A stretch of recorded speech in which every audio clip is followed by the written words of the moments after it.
Oops. Ha ha ha. I knew I was forgetting something. Should be good now.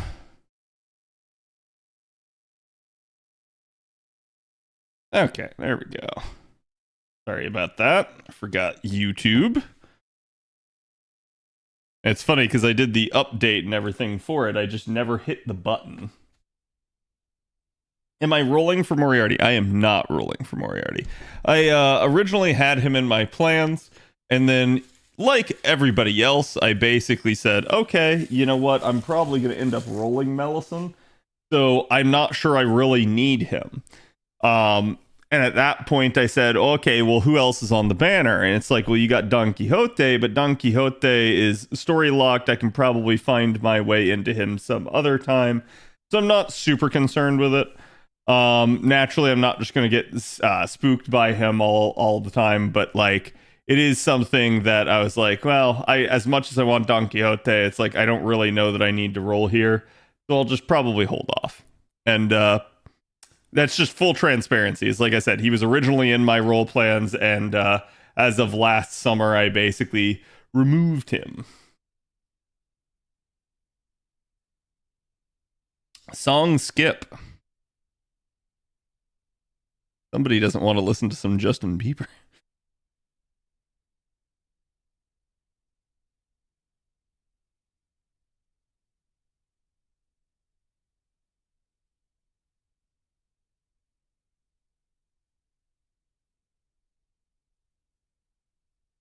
Okay. Prophet's not a fan of old school Bieber? Probably not.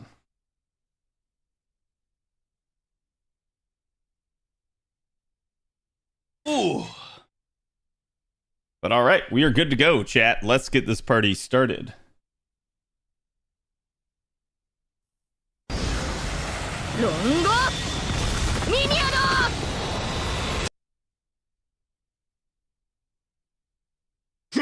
All right, here we go. Here is today's artwork. Peak starting soon screen, indeed. There you guys go.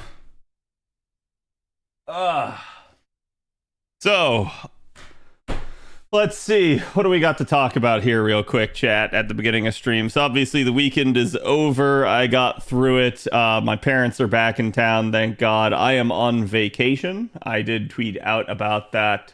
I have a couple of things that are like kind of my goals for right now. First and foremost of that is going to be, I do plan to work on stream some more. I plan to get a couple more things in motion. You guys know, over tax season, things kind of broke, and I need to like look into that and spend the time. Some of which is coding behind the scenes, others of which is, you know, just things that I kind of let fall by the wayside. Also, I will say things are progressing well on my model for VTubing. I have some testing I have to do, but expect to get a actual debut date soon, like really soon here. I gotta like touch base with some people to make sure that everything is kind of on schedule, but we going forward with that. As a result, there's also things I got to do for that. I plan to be working on the lore a little bit more. Part of me is sitting here and I keep rewriting the lore and trying to make it better each time. And, you know, I don't think it's ever going to be perfect, but I think there's some easy things I can do to make it a little bit better. So I'm going to try to take a look at that as well. Interestingly enough, on the FGO side of things, we got some fun stuff coming, but basically, at least for now, on my side of things, I've got chores I've got to do around the house that have been put off. I've got working out that I want to try and get back into my repetition phase here, like part of my ensemble here, because I have like not been as physically active lately, and I definitely feel a lot more sluggish, a lot more like, I don't know, like just not fit like I used to be. Finished Singularity, yep, nice. Would you rather roll with DQ, Moriarty or Saber Stolfo? Probably Moriarty at that point. Is Saber Stolfo the only other one that DQ's been with so far? I mean, it's fine. Like, Don Quixote is an interesting unit, but he's not a gotta have for me. So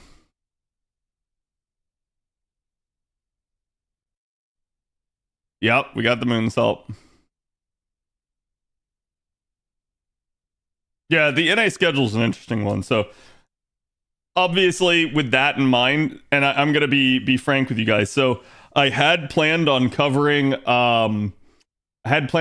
Bakin with you guys today, but basically Avalon is feeling under the weather, so I hope he feels a little bit better soon. But so we're not going to cover it today.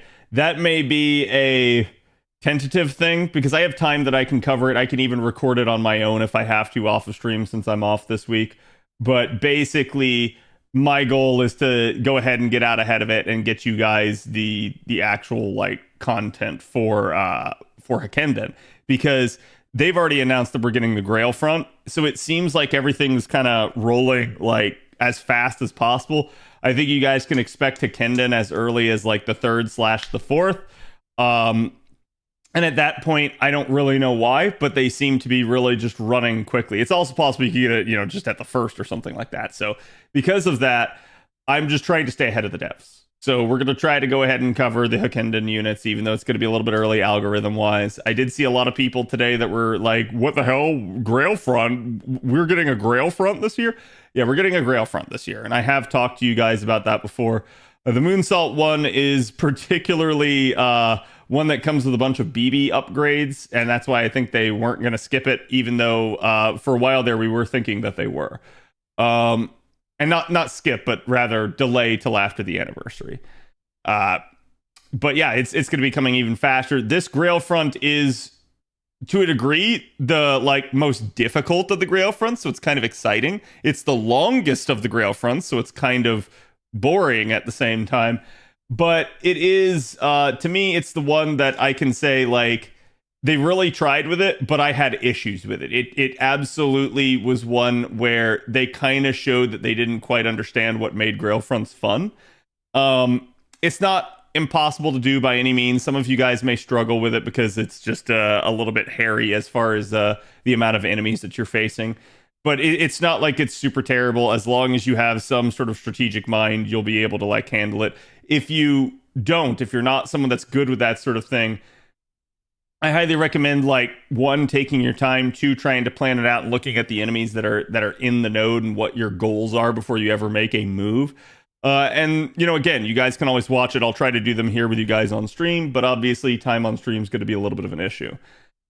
With that in mind, it's also probably a good thing to say that for this week and maybe next week, I'm looking at the possibility of maybe doing some longer streams. That might be starting earlier or maybe even running later. I'm not really sure which, but the idea here would be that I have time off, so I technically have more time. We'll just have to see. I'll let you guys know if that's something I'm going to do, or again, just pay attention in the Discord and you'll probably get pings if I go live early. So, there's another Grail front on JP. Yep. Yeah, JP just had one last, I want to say it was like October, November, something like that. It was I think it was October. It was their like Castle of Land and Shadow or something like that. I don't remember what it was called, but basically it was the Ptolemy one, and it was another interesting one. That one also kind of ran a little bit longer, but for different reasons. There were far more Grail fronts in that one that you had to do, as opposed to this one is just a handful of them, but they all take a long time. So that's kind of the issue that you run into, is just that, like, especially the latter 2 of these just take forever. Just make sure you guys plan it out and have some, appropriate time, but it's really not a big deal. The Grail fronts are 5 AP a piece. They're really nothing. Or 1 AP. I don't remember. But, like, it's not a ton of AP for you guys to actually do.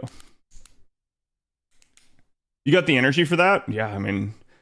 chat, I've never had a problem with streaming for a long time. It's always just, having the time to spare is the issue. And like my lack of energy has mostly been because of work and because like everything just bearing down on me. But to a large degree, as time goes on here, I get more and more stuff done, and that actually alleviates some of the burdens. So it is definitely on the nicer side for that sort of thing. AK and Offbeat, thank you guys for the resubs. Appreciate it. 1 Mori and 2 Dons and 300 Saint cards. I'll take it. Nice. I think the maps are bigger for this one. Yeah, there's a little bit of an interesting mechanic where, like, this one is the one where I specifically remember all the treasure chests, like, trying to get them all can be difficult on this one. Because there's, in particular, at least one map that I can think of where they're literally, like, baby guarding the chest, and you can't get it without killing the unit. So what you have to do, chat, is you basically, like, let's say this is the chest. Let's say this is the unit. And, like, basically here's the adjoining thing, and it's like, here's another one, here's another one. And then, like, here's some additional nodes, like, out here that connect like this. What you have to do is you have to actually, like, bait the unit to coming up towards you and then, like, run them around the circle, kiting them, while another unit runs in and grabs the chest. Because if you kill them, they will suicide onto you before you ever grab the chest. So just be careful. Look where the chests are. Think about how you're going to have to get that. That's why I said, like, plot your move at the beginning so that you have an idea. Because it's 100% designed to try and make it difficult on you. And you don't want to sit there and go, man, I spent half an hour on this Grail front and I didn't get all the chests and I have to do it again. That you don't want that. So make sure you guys actually, like, you know, have some sort of a plan in mind. Don't let Martha sit in front of chests. Exactly. Oh yeah, no, the leyline missions are 100% inspired from Grail fronts. 100%. But we did have some news over the weekend. I don't know if you guys saw, but basically, let me pull it up here for you guys. Oh, that was the sound of Ghost of Tsushima is done downloading finally. So they did give us some quality of life on the JP side of things. I don't know if you guys saw this, but basically they made it so that Aoko's fourth card now has a display that it is the one that will change card types. I actually really like this. This is really nice. We have similar type skills. Like we have Artoria's Dragon Core that changes all of her cards to Buster, but you don't really need it with that. The reason we need it with this one is because it changes from Buster to Arts, and in essentially her Super Aoko form, which is this one, her Buster cards are AoE. So you might use the NP into a Brave chain of cards, thinking that you're going to get a Buster card for an AoE attack to help clean things up, and then you don't. So you have to be careful with that, and they've actually now put an icon to let you see what that is. With Artorias, you don't really need that because, one, you know everything's becoming Buster, and two, it's a skill, so you can see it at work and you have the time to adjust before you ever commit to the cards. With Aoko, you have already committed to the cards and the NP, so it might kind of be like a rug pull out from under you if you didn't know. I had already recommended putting different command codes on the two Buster cards so that you could tell which one was which. But certainly this is another easy way, and I'm glad they actually did it. It is a nice quality of life improvement. Engine update announced for NA? Yep. So we're also going to be getting the same engine update that JP is getting. That's the update to Unity 2022. Like I said, that's not the Unity update that everyone needs to be concerned with. In fact, I'm still not really sure whether or not you actually need to be concerned with the Unity update in general. If you guys remember, there's a big hullabaloo about Unity 2024 saying that this is going to be the one that basically was going to start charging fees per downloads and stuff like that. So basically, instead of being always free like Unity had committed to, they were now going to start charging based off of like revenue generated or downloads generated. And so as a result, there was a huge stink about it. And a lot of people started saying that they were going to, offload their projects off of Unity and switch to different engines. Well, Unity kind of caved from that, but not entirely. They just said that, basically things would be grandfathered in, the rates would be lower, and it would not be as punishing to, people using the engine for like more educational and or like, I'd say more less corporatized uses of it. So again, if you're not like some big major studio, you might not like be getting charged as much if you're a single dev or something. But obviously, a studio like Lissengal that's making FGO, that's making millions of dollars, they would fall under that. What I don't know is whether or not they would be grandfathered in with the last one, because what the literature says that I read on the wiki, at least, is that any game developed using Unity 2024 will have to play those. I don't know if that means that if you were developed prior to that on a different engine and then start using it, if you'll be fine, or if it's only a thing like going forward. I don't know. So like I said, either way, though, that's Unity 2024. We're updating to Unity 2022. So there's still some time before we ever even have to be concerned with that. And realistically speaking, I'm not sure we ever even need to be, because this game makes so much money that, well, I mean, they can pony up and pay the pennies on the dollar. So 30 million download campaign canceled because we had to pay Unity. Yeah, we're still waiting on a download campaign for JP. I anticipate it's probably going to happen here in like a week or two, but we'll see. I just figured that they'll probably try to run it during the third week of the actual summer event on JP here. That way they have some sort of like, you know, thing to hype up basically in the middle of the 2 reruns that JP is going to be doing. Otherwise, besides that, just expect JP to be pretty much dead over the next little bit here.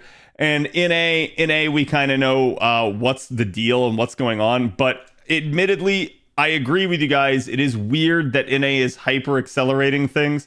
It's still not like super fast. It's not enough where it's like, oh, they might be trying to catch up, but we'll see, right? Like, I don't really understand why they're trying to do stuff. I talked with Avalon about it. It does seem like there's the possibility that we actually end up getting Oku main interlude before Anniversary. There's really no reason for them to do it. There is an interlude tied to it, but that interlude is a Saint Courts interlude. It is not a game changer in any way, shape, or form. So there's no obligation for them to have to. And if they do that, if they actually run everything prior to the Anniversary, it's not necessarily a good thing. It's actually going to result in them having a very dead, like, July at that point. So I don't really know what their plans are at that point. I don't really know why they're trying to fit everything forward if they do that. If they don't, then I think, you know, it's entirely likely they just do something like push the advanced quest back a little bit or something like that. So we'll see. Obviously, that's still up in the air.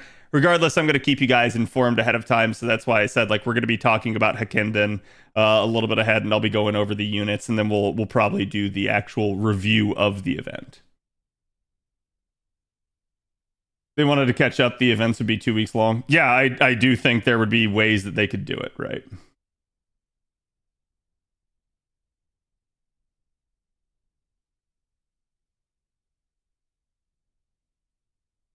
Dead July, I'm fine with. Well, I'm not sure what you're trying to say there, but yeah, like I said, it is what it is.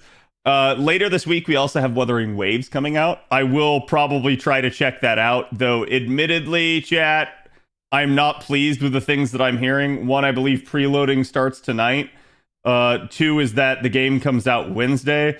And 3 is that, as far as I know, there is no PC launcher unique to Kuro Games like there had been for their past titles, and instead you have to go through Epic Game Store. So we'll see. If it's actually hard tethered to Epic Game Store, I will probably not do it. If it's just you have to download it from Epic Game Store and then you don't need Epic Game Store and I can uninstall it, that's another thing. But yeah, I've heard people say over and over again that basically Kuro Games will have their own unique launcher for it. But one, I'm not convinced because we're 2 days out and there hasn't been any actual mention of that anymore. And it's all just people on like Reddit and Twitter saying that. And 2 is the fact that, like, yeah, I'm sorry, like, I don't really think I'm going to play this game on mobile. I don't think I'm going to be sitting there trying to do all this other stuff.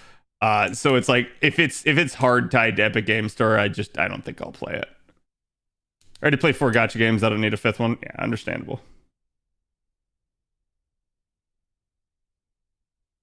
They don't want people saving for summer, more events, more banners. Yeah, I mean, possibly, right? I've said before, I think the possibility for why the NA devs are doing it is they're trying to prevent the use of blue apples.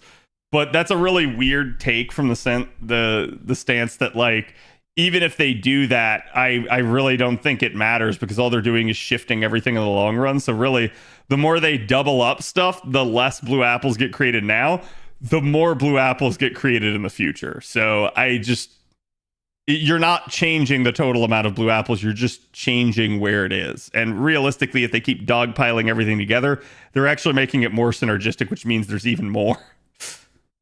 Which, at that point, like, I don't know, right? I don't know what they're going to do. But again, my goal here is to try and get like stuff like Traum and everything done.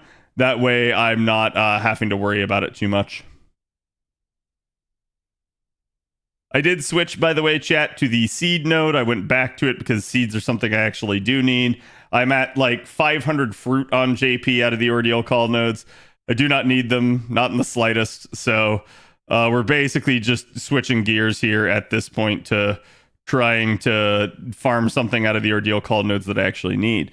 Hilariously enough, though, the Ordeal call nodes have been rather weird at this point. They've been out long enough, and you've had so many of them to do that. For people like me that have never missed a single storm pod, I don't really have anything I can grind from the Ordeal call nodes anymore. Doesn't really give me any benefit. So, I get bond points, I get like master experience, I get like even QP in some cases, but it's like I don't actually need anything. It's really bad that like an account like mine on JP doesn't really have much to do with their storm pods because they haven't given you enough options to farm. Like the materials that are out there, it's like there's a shell and a feather node, both of which have been in a lotto. There is the seed node, which has definitely been in a lotto, but I at least missed some of those early ones.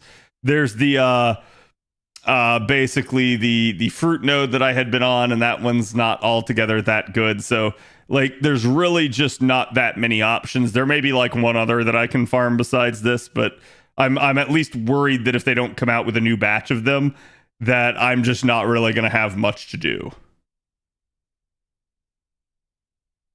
I need statues, but there's no node for Archer. Yeah. That shell and feather node has been my go-to since forever. Right, and it's like, with the shell lotto, that really just killed it for me. It's like, I just don't need it anytime soon. I can definitely go back in there, but I'm low on lamps for some reason.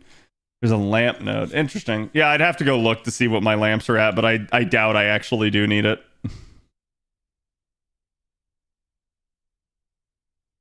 What are storm pods? How do they prevent people on JP from making blue apples? So basically, you've got blue apples, right? And I've already talked to you about the logic here. That's basically you need to run your 3 dailies a day, and that's going to get you rewards, right? So I'll just put it like this, like cash, right? So you run your 3 dailies a day. That usually can cost like 120 AP or less, depending on if you're doing 40 AP nodes or not even. From there, the additional like 160 AP that you have a day, and or like, you know, again, even more if you have it, all get spent making blue apples. Okay. That's how you play ideally. I have seen people be like, why do you need to run 3 dailies a day? Simple. You are literally just throwing away free resources if you don't. Like, chat, you get tickets. You get the exchange tickets. Those tickets get improved to have 5 different materials of choice in them, and you get improved to have 5 tickets a day, basically, from doing all of your dailies. So you definitely want to do your 3 dailies. That's it. Like, and it's not like doing a daily in Genshin or Honkai or anything like that. It's literally do 3 runs of anything. Any 3 nodes will get you your dailies. So just do that. Is it 4 a day? Sorry, my bad. So like at that point, that's why you just really want to.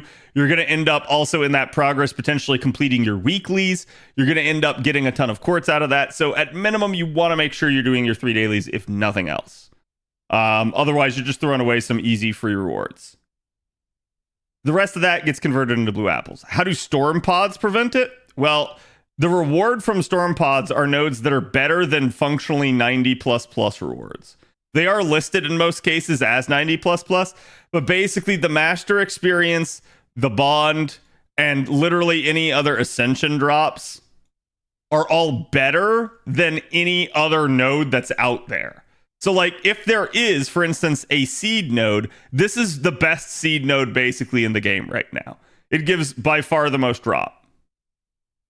That's kind of why you want to use your storm pods. Anytime you don't use your storm pods, any day you don't have them unlocked and you miss out on them, that is an opportunity cost. You are literally just losing, again, additional efficiency by not having it. So the way people choose to look at it is you get 3 storm pods a day. Why not just make that be your 3 dailies? And they're not wrong, right? There is a little bit of an issue of you might not get the weeklies done that way. So at some point you may have to like stop and actually sit down and complete your weeklies. But yeah, that's the entire logic behind it, is that you want to make sure you do the storm pods. Do they stop people from making blue apples? No. And the reason why, and people are not going to like that I'm going to say this, but it's largely the truth. That's why. Okay? People would rather make blue apples than do even a singular run a day. But the storm pods were implemented to give people a reason to do the 3 runs a day, even when there's dead periods. So that is their idea. The reason people hate storm pods is because 1, they're hella expensive, and 2, they don't, at least in the past, they have not done anything with them during events. So doing your 3 storm pod runs a day and running a 3-week event, these two things clash. At least right now on JP, they have them at half cost, but it is a problem nonetheless.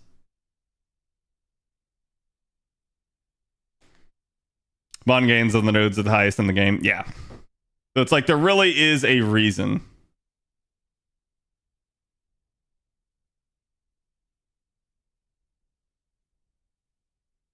Weeklies are tied to whatever event or campaign's happening. Yeah. So it's really not too difficult to do. Worst case scenario, it's like you probably do your 3 storm pod runs a day and you come out of the weeklies at like 5 out of 7 done. So it's like you might have to go finish the last one or something, but it's usually not too difficult. Chad, don't forget to use AP before today's maintenance. True. But yeah, so we are getting the Moonsault Grail front. It's coming up. We know that. Just again, I'm not going to say it's going to be easy, but you guys know what the drill is with Grail fronts by now. This should be your, 4th Grail front. So it's not a huge surprise. You know which banner you're rolling on GSSR? Nah, I never know, Ice. Almost done with Traum free quest. Nice. I have still not finished Traum. We're going to be trying to complete it today and or tomorrow. Again, I did leave it for today. I could have played it on the weekend, but I just opted to do the Elden Ring build, which, by the way, chat, I'm not going to say I beat the game. I didn't. But the only things that are left in my bow only run right now are the Fire Giant, Fire Giant, Godfrey, or Godwin, sorry.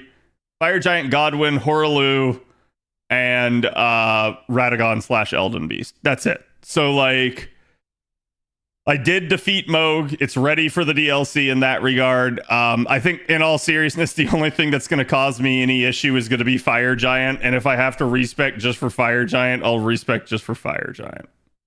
Hello, Pion. So storm pods are the new doors, hands, etc. Kind of. There are nodes out there for QP. There are nodes out there for various ascension mats. There's a couple for statues, but not it's usually just 1 class worth of statue. So at that point, I'm not going to say it's a true replacement, but it does at least get you covered on the mats that it has. Moog is ass as a boss. Yeah, Moog was definitely kind of rough. I had to sit there using my Rain of Arrows on my Lion Greatbow, and it shredded him. The problem was his main gimmick, right? So if you know, and you know why he did that. I had to go get the Moog Shackle, and that helped a lot, but he still caused me at least a decent amount of frustration, because I had to keep going in there and trying to win, and my Mimic tier just was just not tanky enough. So I basically was not able to do it while the Mimic tier stayed alive. And so at the end, I won purely because Mo got staggered, and I just at that point just got to spam 1 more Rain of Arrows and 1 more attack and killed them. Have I done a Castoria playthrough? Yes, I have done a Lartoria. I have done an Artoria. I have done a Castoria. I have done an Okita. And that's Okia. I have done a Squirtoria now at this point, basically. And I'm not worried about like Elden Beast on the Squirtoria playthrough because bows are OP as shit. It's really funny. Bows take a lot to get online and working, but once you get the build online, bows just shred stuff. It is like a revenge tour against everything that ever gave you hell as a melee because you just straight up just obliterate things. Difference between the Arturia and Okita run. The Arturia run was done with great swords, and the Okita run was done with katanas. Yeah. But yeah, so I usually end up doing my quote unquote Saberface runs. So I may go back to it before the DLC, because there was at least one run that I kind of was like looking at, and that was to do like maybe Assault or Blasphemous Blade run, or maybe to do like a cheeky like shield build or something like that, because I have seen some hilarious things with that. But yeah, that's like basically kind of all there is to it. Need to restart my Shisho build run. Yeah. There's some like really good builds in Elden Ring, and once you've beaten the game, once you've 100%ed the game basically, and you've kind of explored just about everywhere, like I said, I don't sit there and do 100% runs anymore. I don't necessarily speed run the game, but I usually go try to collect the things to make my build strong, and then start like a boss gauntlet in effect, and it works, and it's pretty good. But I usually don't sprint by enemies. I usually kill everything. In particular, this archery build, the only enemies that I have not killed have been giants, because giants are kind of shit because they're weak points. But basically, I've killed everything, even enemies I normally would run by. I kill them because the bow build is just that fucking strong that I just run around one-shotting people. The downside to the bow run is I do frequently have to go and farm in order to be able to have enough arrows in order to be able to kill things. So, but fairly quickly in the run, I managed to gain access to Kaled and use the ball farming trick. And then from there, I managed to gain access to Mog's Palace and use the bird farming trick for farming. So that's actually like hilariously effective as a bow, and that is pretty much the like way that I farm right now. So, Cad, you don't mod games, do you? I mod games all the time. I have not modded Elden Ring though. I did look into it. I did look to see what there was out there, and I'm considering modding Baldur's Gate. But right now, I started it just today. I started an honor mode playthrough, so we're gonna be trying. Hyper, thank you for the 59, almost to the big 5 years. Yep, I'm doing well. I hope you are as well, Hyper. FG, thank you for the raid. Welcome everybody. Long time no see. How have you been? Bakin event only having ashes and not swords. Yeah, the new materials are just gonna be a little bit annoying to farm, but it's something you gotta do. What are you well doing? I am well done.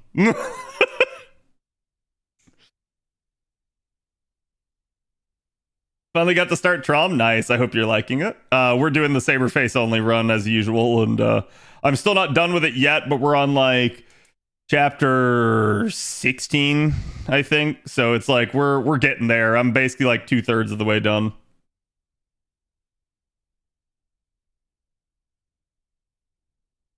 Maury, are you asking, am I going to roll, Zev?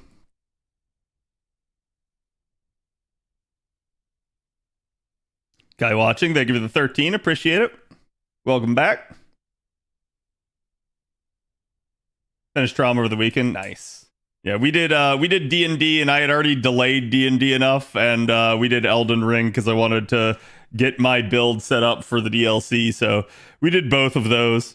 Like I said, I basically started doing, it wasn't bow only, but it was bow main, and the only times I really ever even hauled out my sword were with like if I just desperately did not want to use arrows for whatever reason. Like if it's like, oh, it's a trash mob that I can literally one shot with my unupgraded sword, then I may as well just do that. But I can't even say I took on any boss or any NPC using my sword. I did try at one point and I failed miserably, so I resorted to different tactics. But But only in a Souls game do you hate yourself? It's actually not that bad. I was actually surprised in the grand scheme of things. And it's actually great bow. It's when I say bow only, it's for like 95% of the content, it was great bow. Interestingly enough, because NPCs are so bad at dodging, like we're talking human NPCs in Elden Ring. Like anytime you try to shoot them with an arrow, they dodge roll, right? And so it becomes very difficult to actually hit them. But there's a couple tactics you can use. For one, if I'm using great bow, I can literally wait until the enemy is like actually going into its attack animation trying to kill me, and I can hit them with a great bow. And if they're a normal humanoid NPC, say goodbye to them. They're literally going flying backwards. So that works out. And then I just run backward a little bit more, gain more range, and start knocking another great arrow. And then for the occasional like super fast, super annoying NPC, I did have to haul out my bow. I managed to, about halfway through the run, secure the Erd Tree bow. And that has holy damage on it, so it's pretty decent. And I managed to grab that. You can actually do jump shots with it. And jump shotting is like way faster than normal shooting. And it actually works really well. Radahn's great bow, yeah. Which apparently, and I didn't do this, but Prophet was telling me that I guess the meta thing to do with the Radahn Greatbow would be to have somebody else drop you another one, because I guess it has a unique passive that scales up the gravity arrows for Radahn by like, I think it's like 20% damage. And apparently if you get a second bow that you have equipped, it literally just stacks. You would get like 40% damage at that point. And I'm like, oh, that's kind of broken as fuck. But I didn't do that. I didn't bother. I was like, let's just see how doable and possible this is. Oh, technically I have Malekith. I haven't done Farum Azula, so Malekith is also going to be a problem. But I really think probably Malekith and probably Malekith and probably Fire Giant are going to be the worst bosses that still remain on the list. But I did defeat Moog already, so I'm ready for the DLC. Moonveil Uchigatana has been my main combo. Ah, cheese. I see. Moon cheese. The one who has a video on the mod is Max the Miracle. Oh, sorry, Lord. I didn't see. Were you talking about another mod?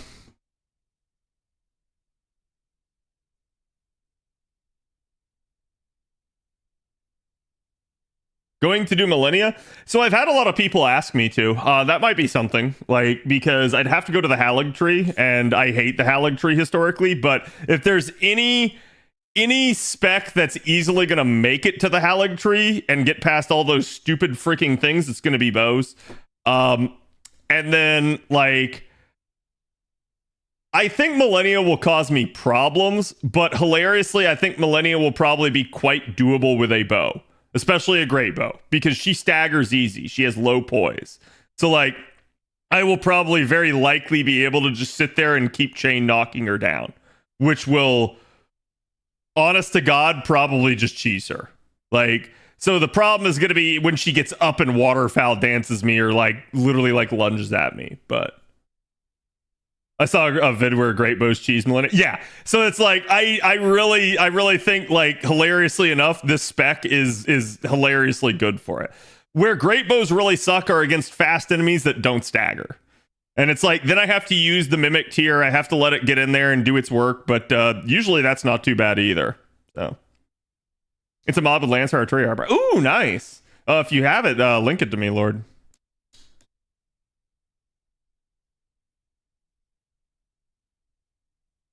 As long as you can hit her, it will destroy her. Yeah, that's what I figured. So it's like, I am curious to try, so I may get back in there at some point and do it. But like I said, I did start trying to do an honor mode run in Baldur's Gate 3, which, if you guys know anything about honor mode, there's the 3 difficulty levels. The Tactician's the highest. Honor mode is Tactician level, plus it's Iron Man.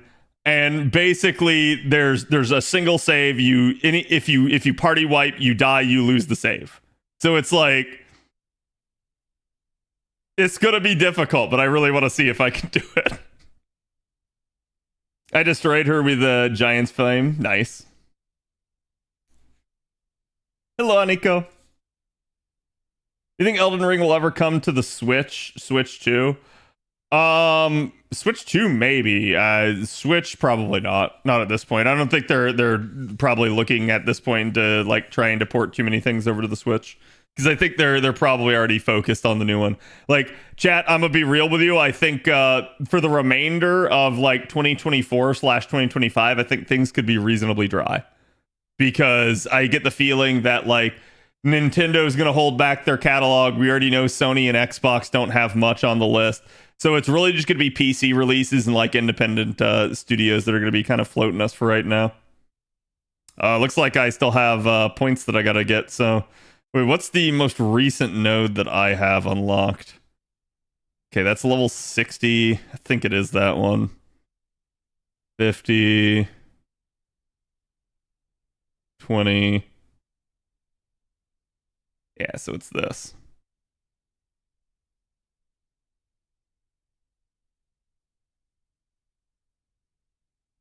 Oh, right. Yeah, we were doing everything with Okita. Haha. I need to bond my Okitan saber, so we're literally just using her for every single run on JP here. Treasure map quest give a bunch of points. Okay, good. I'll look at that. Like, I don't want to like waste the time on it right now on stream, so Switch is way too weak to handle it. Well, usually things get downscaled on the Switch. For instance, they got The Witcher 3 running on it, and I don't know whether or not The Witcher 3 would be worse than Elden Ring or better, but I can say if they got The Witcher 3 running on it, they probably could get Elden Ring running on it. It's just, I don't think they care to at this point. It's like maybe with whatever the successor is to the Switch, because it would probably be more capable of it, but... And we know when the next event is that sells gold statues should be Hakenden. And that should be early July. Or sorry, early June. Have you rolled any to fix your Sokitan? Yeah, you weren't there. I went all the way to Pity on Summer Okitan. It was awful.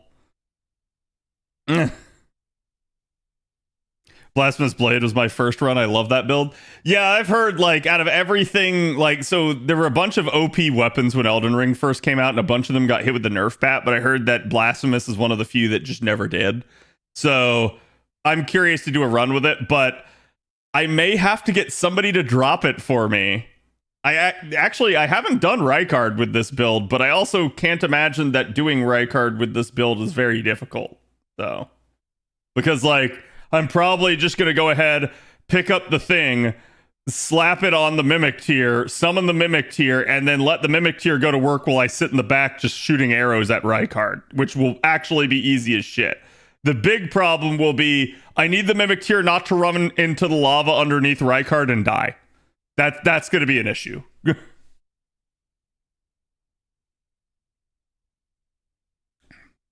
Rivers of Blood, yeah. I actually have Rivers of Blood on that playthrough, but I don't have the arcane to use it. And chat, get this. I lost the Nagi Kiba on the playthrough because somehow at some point, I think I killed the person at the church in the Altus Plateau without Yura. And then when I got to Yura, he was possessed by Shabriri.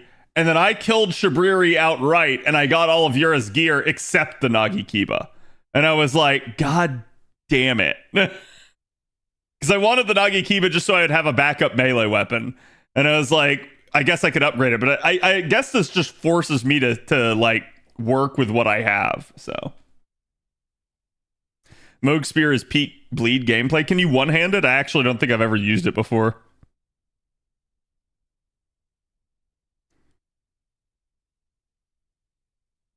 That went from NP0 to like NP8, and yeah, it was pretty like wild. But I don't plan on rolling Moriarty. I'm sorry, chat. I kind of, like I said, he was originally in my roll plans, but we're probably just going to abstain because, again, I'm going to be rolling, honestly, probably like next month here on JP again for Draco. And NA, I'll be rolling Bakin. I won't be rolling Tametomo.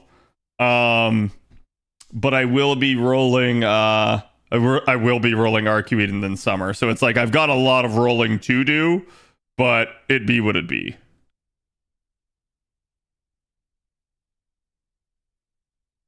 Is there anything that requires you to clear Traum? I want to focus a bit more on ascending and leveling up skills.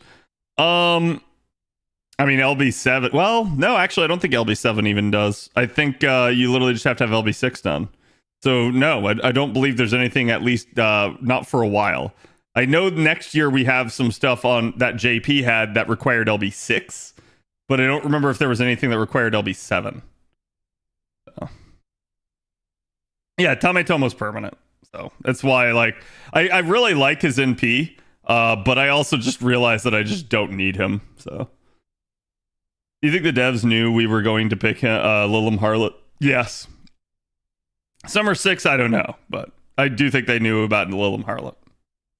But Quixote, I know, I do want Quixote. He's the reason that I wish to roll, but I think the Grail front next year required it. Yeah, maybe. Like, I just actually don't remember, so. More farming, less you losing your money. Exactly. All right, chat, on to NA. Now, again, I don't really have anything to do. We are going to be doing Traum for the majority of the stream. My hope is that we get it done. Like I said, I do want to cover Bakin and Tametomo with you guys this week. And then potentially also go over the new event. But that, like I said, is kind of waiting on Avalon, since Avalon's the guy that normally runs the numbers for me.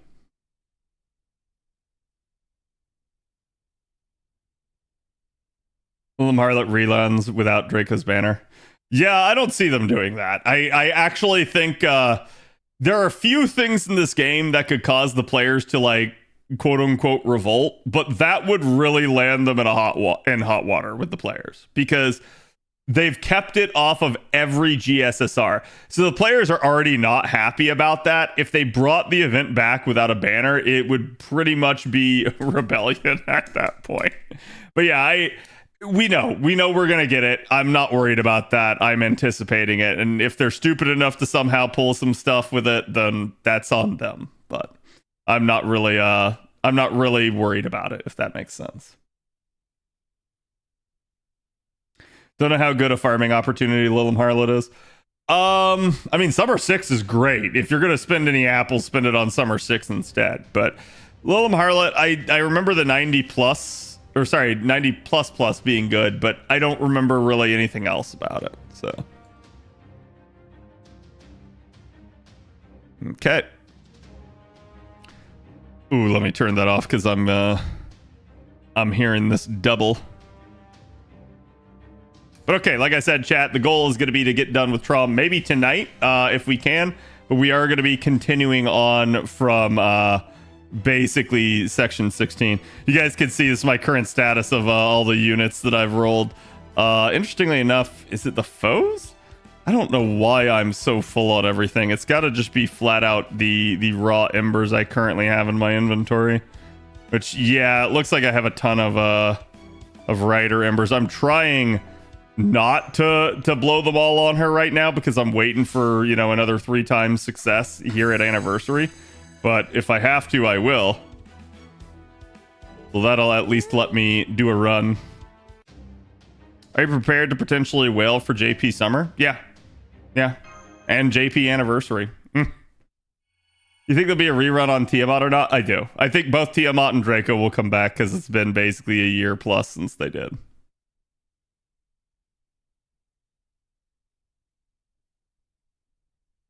Just did the Calyx for Gouda T event. It's Lotto level good. The Gouda T event. Yeah, I'm not surprised by that. Actually, I'm curious. Have you already done them for Hakenda Nern? But basically, like, at the end of the day, I think with these mini Lotto events, as I like to call them, it really just depends on, like, what you need out of it. If you need all the materials, they're insanely good. If you only need like 2 of the materials, they're still okay. And if you need like just 1 of the material, it's probably not worth it. But like, again, if you're anywhere in between any of that, it's like it can be a lucrative thing for you guys to farm.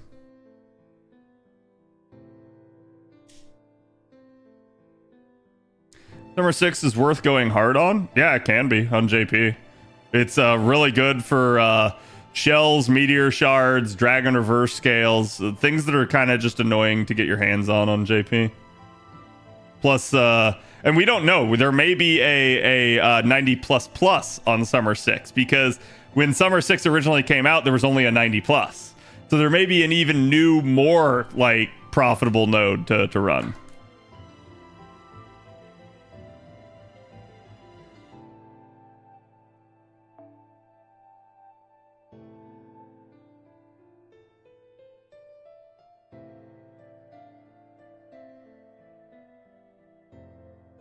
So wait, were Don Quixote and LB5? Yeah.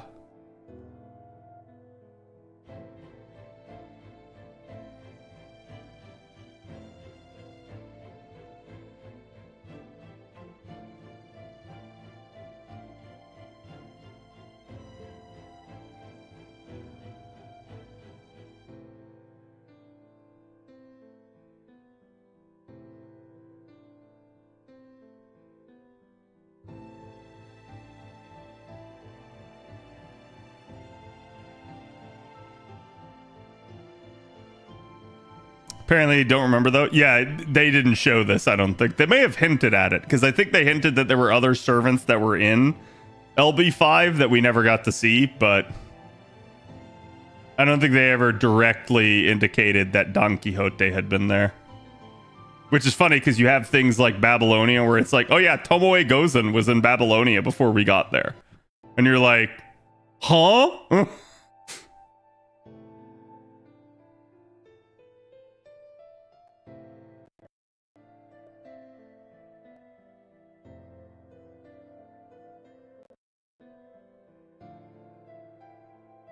I mean, he might have made it after this comment.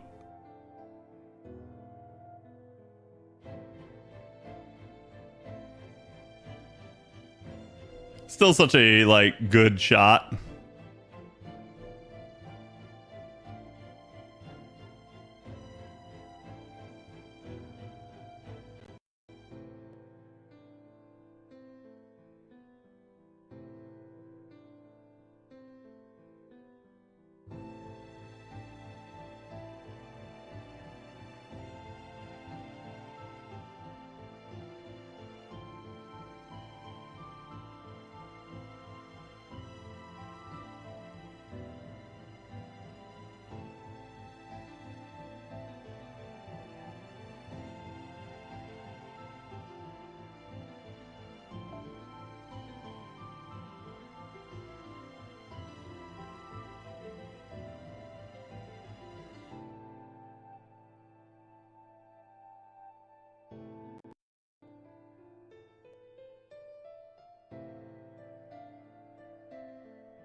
Damn.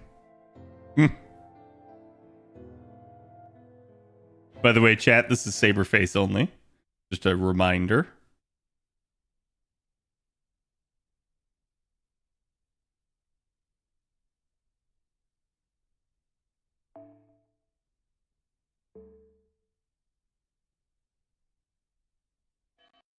I really do like Atlantis. It was an easy singularity, but there was a lot of good story in it.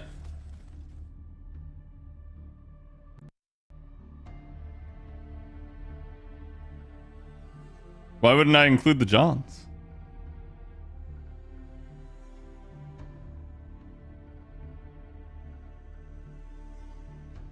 What's up, type? And hello, Barry.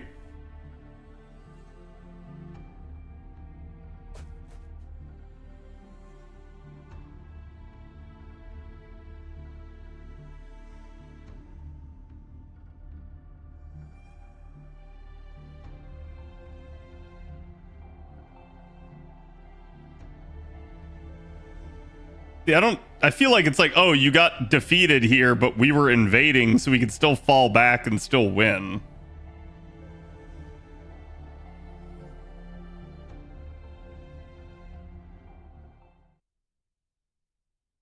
Which chapter are we on? This is chapter 16.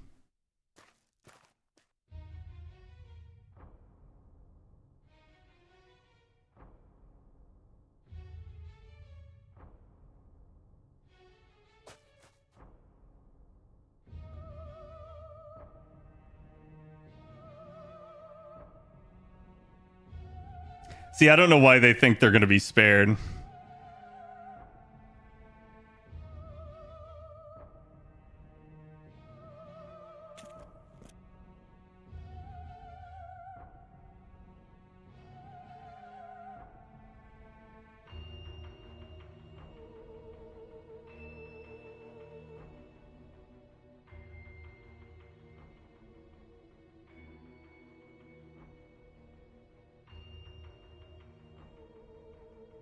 Uh-oh.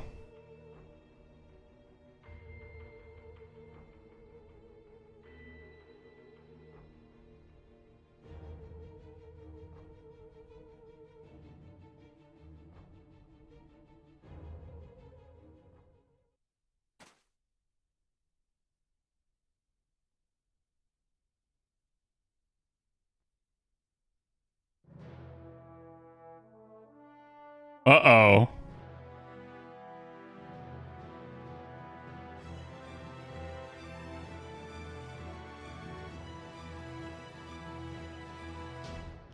Giga Chad.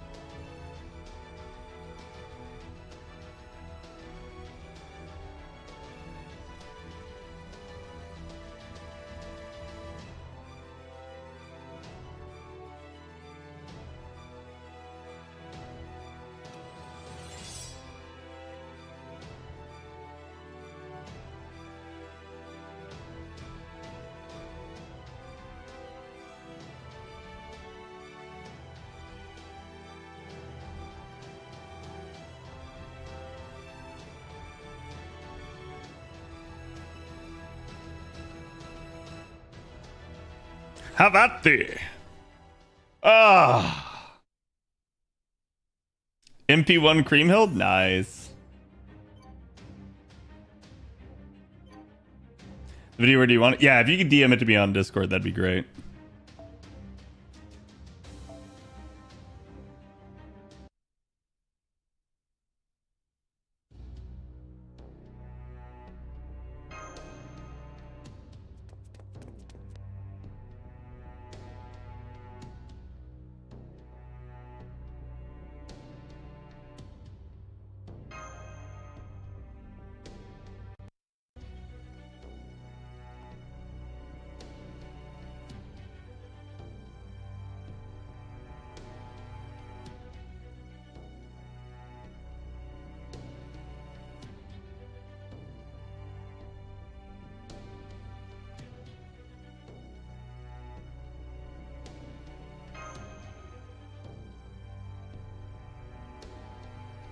Hmm.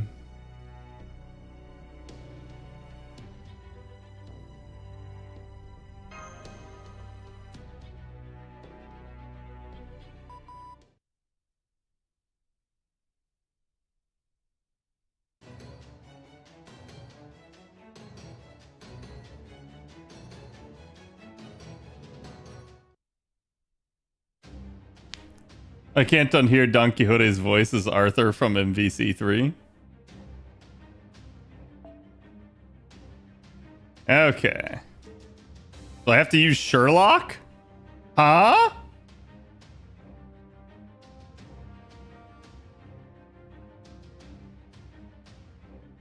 Does he have to be in the front line? It's an enemy brigade. I already know that, so I can assume it's literally just these enemies. We will probably... See, it's Ryder. Well, I'll tell you what I will do. I'll probably just switch to Saber here.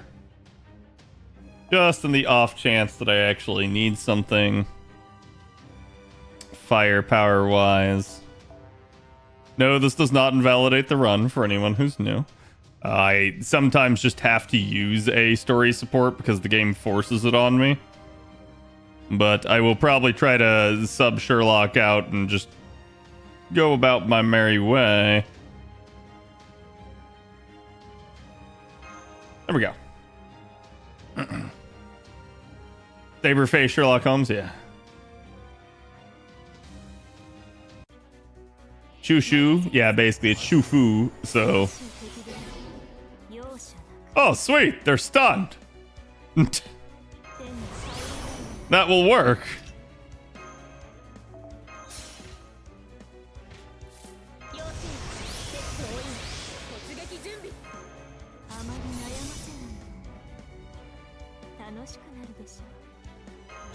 You know what?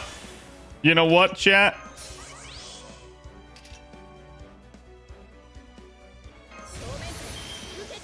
Let's go for it. Let's see if I can kill just with Artoria.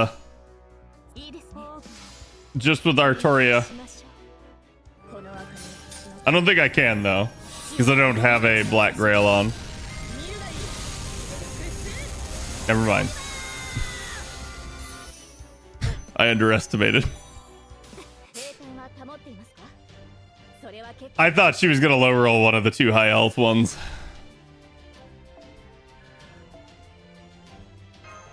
It's a little strong there. I did expect multiple waves though, to be fair.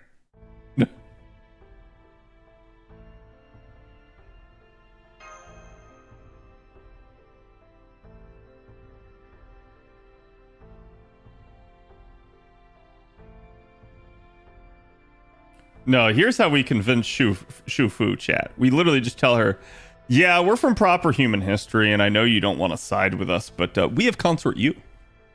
In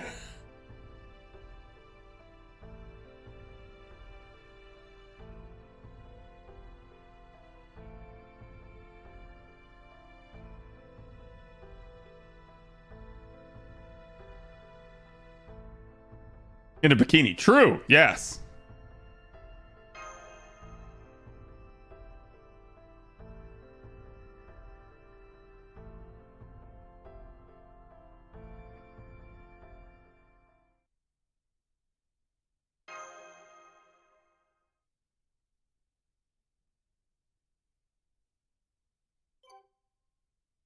I wanna see the outcome of this. They better show us.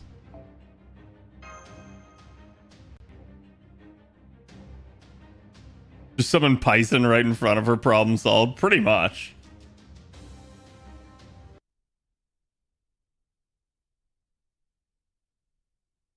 Santa, you win. You may win. That thumbnail art, goddamn, indeed.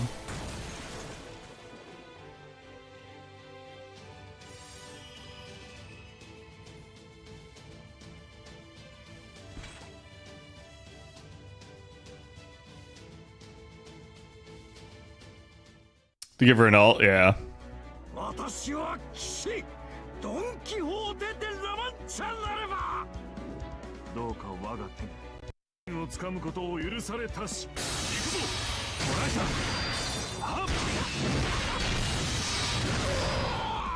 What is that?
I love how often like people don't get chivalry. They don't understand the point of it. It's like, see, your chivalry and your story serve neither point nor purpose, and it's like, yeah, he's standing based off his ideals. You literally don't comprehend that.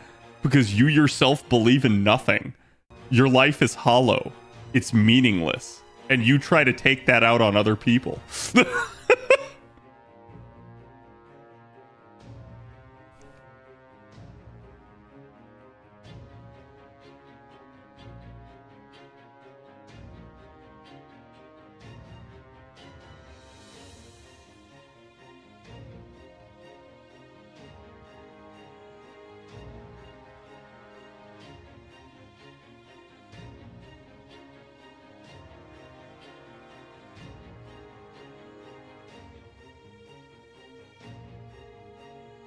Well, you done fucked up, man.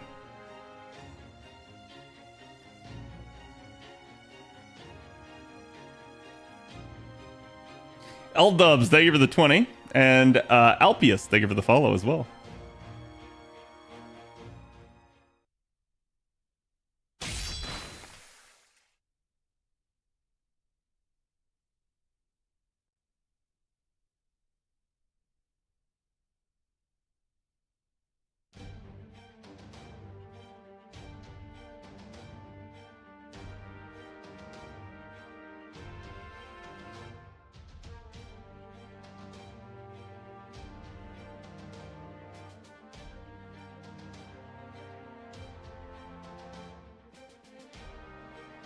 That's true, yeah, they did have the point about Minerva earlier. I did forget about that, Jay.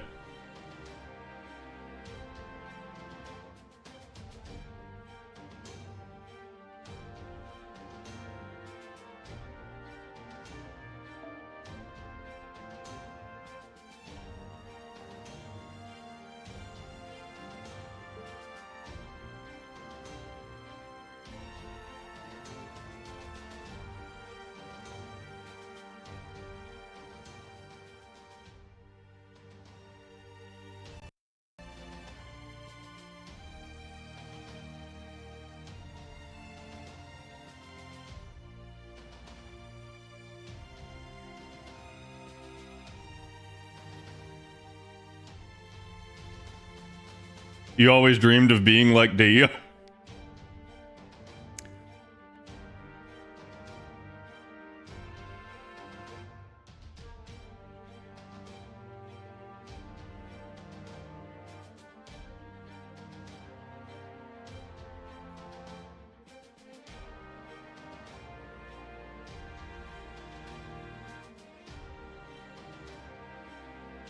Are you on the Discord, Lord? You should be able to if you are.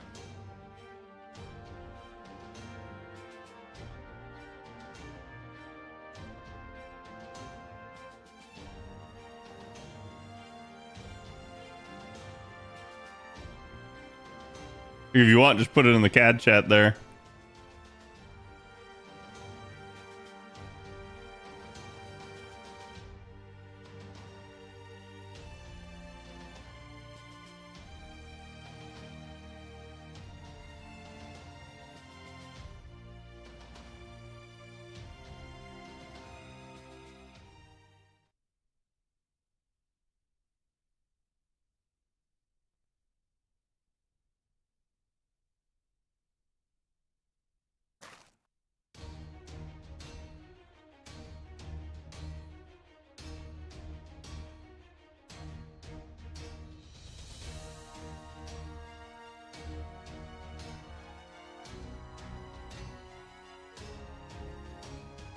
Get fucked, Emperor.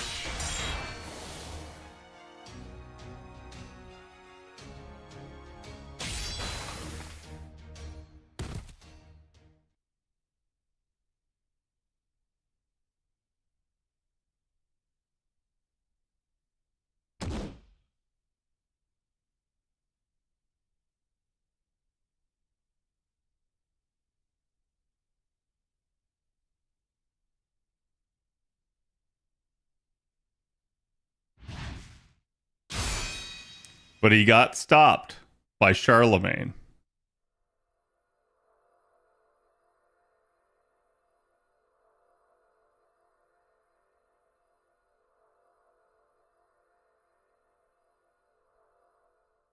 How did you know? It's how I would write it. He was defending Charlemagne's honor, in effect.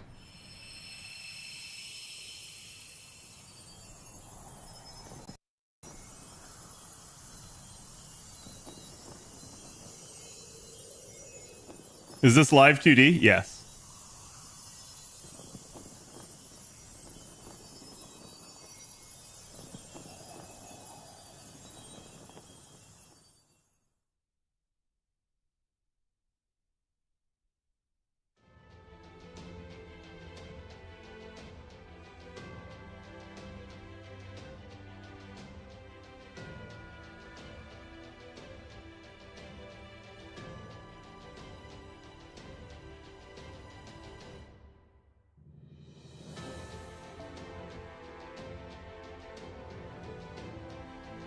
Eden of the East, thank you for the 7 months. Appreciate it.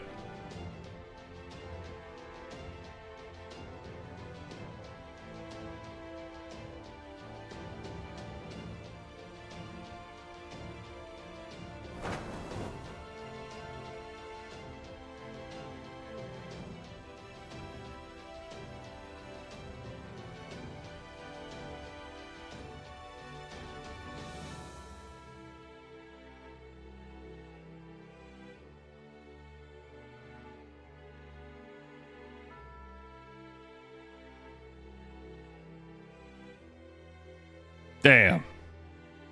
I refuse.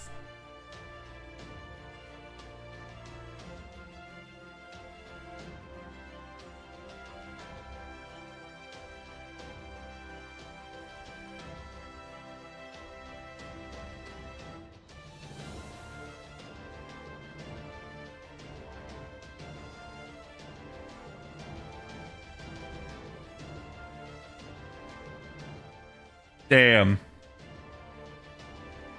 勇壮なる騎士ドン・キホーテよ、シャルルマーニュの名においてこの戦い任せてくれ。あまたの侵略あれど Tell you what, this does not make me want to roll Constantine. Not in the slightest.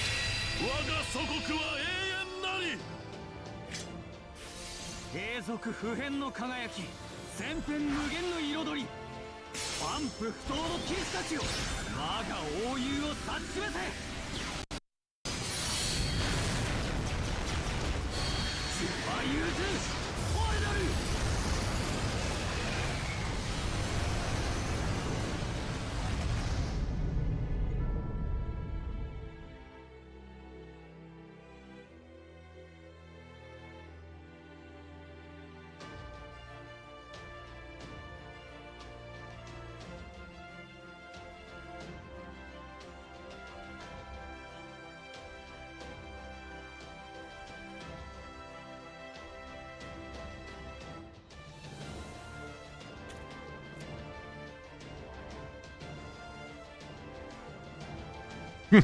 Constantine, it's time we made our retreat. Are you like not wounded from that? Are you just okay?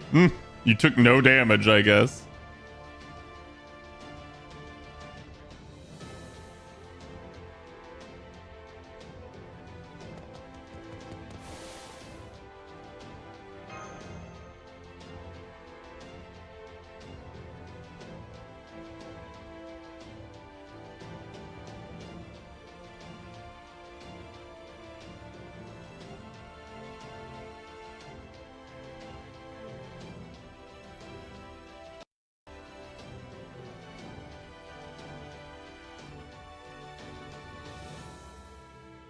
What? Huh? Huh? What the fuck is that, Holmes?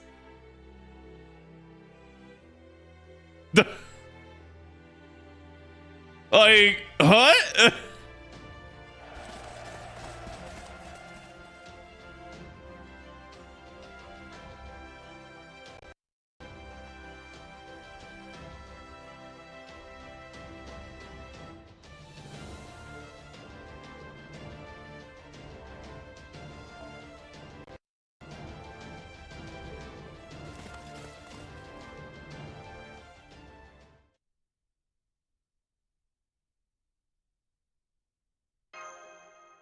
You're set on? Yeah, I totally knew.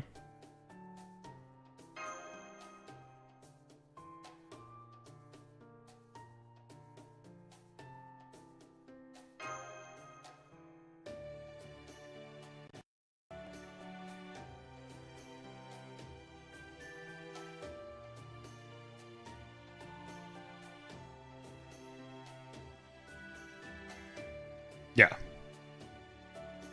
You're the adventuring paladin.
How dare I spoil the story? Listen, like I said, I freaking knew that was what was gonna happen. I expected Charlemagne to show up here. We knew he was here.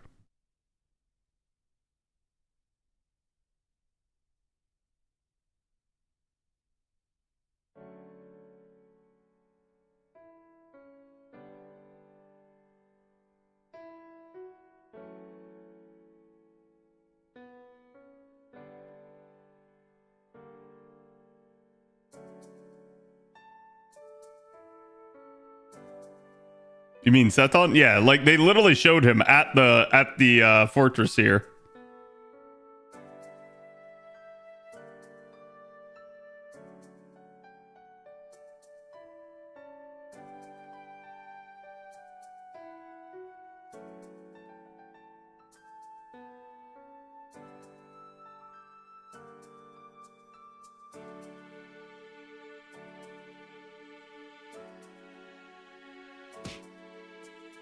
Which Don Quixote had a more easily usable kit. Yeah, I think he needs an upgrade at this point.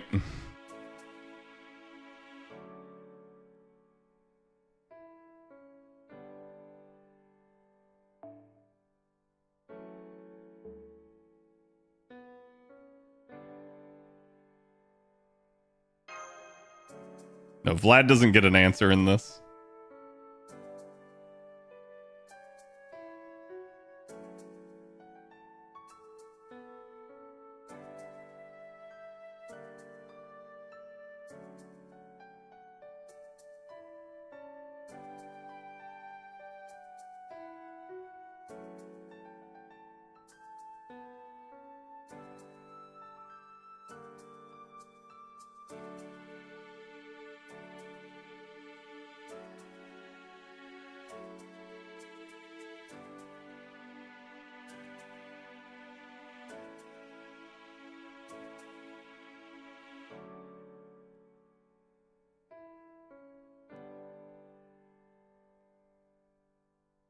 Unbearable rage?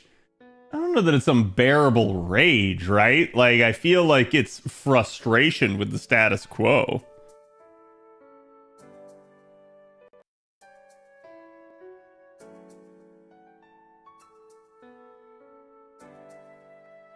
Yeah, like, I'm sorry, this is completely not correct. Like, I've never seen they don't need to spare their enemy. Like, no, that's never a consideration for why a country or a people rebel. It's not like, oh, I can kill them. That's easy. It's like, no, we shouldn't kill them. That's a bad idea.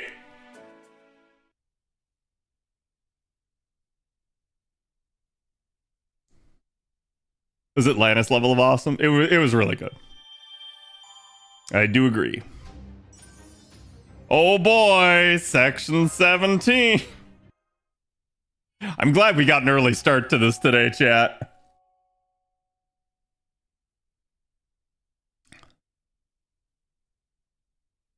In this official translation, it could be wrong. No, I'm assuming that's roughly how it was worded on JP. I just believe the assertion is incorrect, right? I'm not necessarily finding fault with the translation.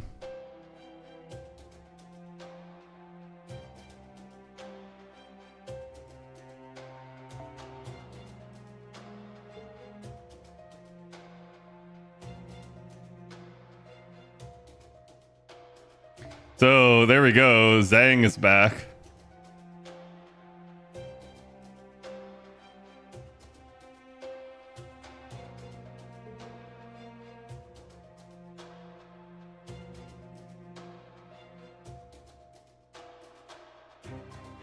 It does make more sense in the end. Yeah. And that's what tells me that probably my assumption of why they're rebelling is off base. Because Charlemagne's response there doesn't make a lick of sense, but it probably does with respect to their actual reasoning.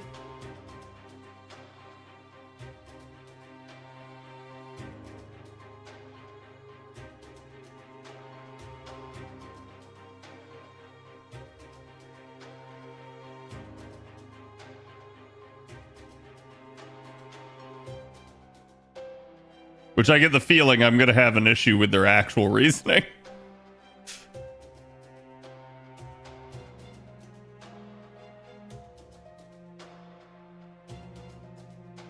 Hey,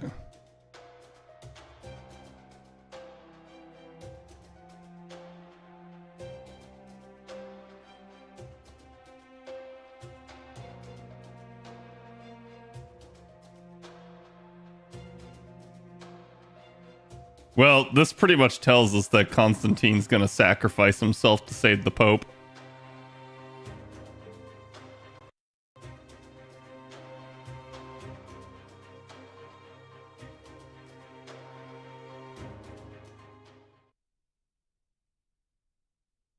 What laser you firing?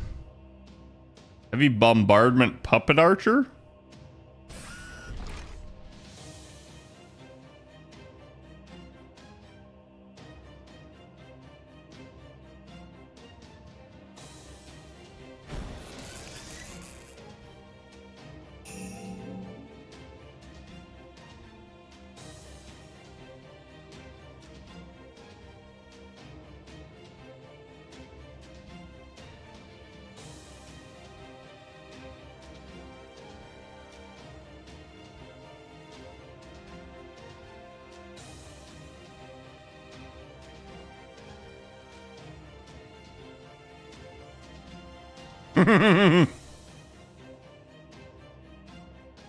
She wants front row tickets to the rocket launch.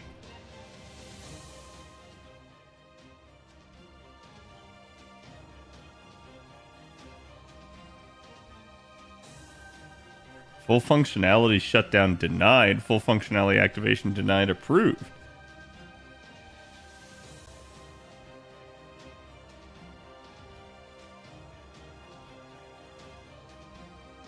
I see. So what this archer must be launching is he must be launching Arash, who himself is going to Stella right at the enemy.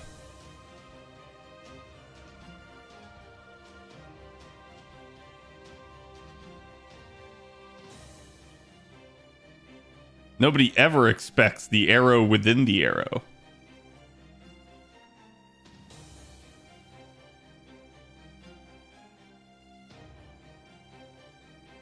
Chinze Hachiro Tametomo. The only thing I hate about that is that they just used the standard archer thing for that. So we did get a Tametomo reference here. Okay, thank you. I was going to say, they better show him. I was like, that's just really bad if they don't.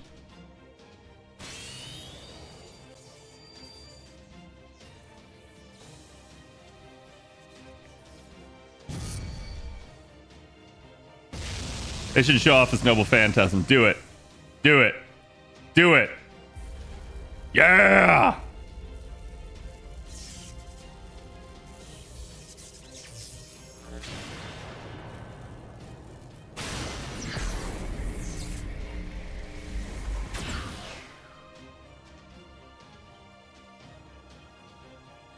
Well, that was not really it, but honestly, his NP is more epic than that.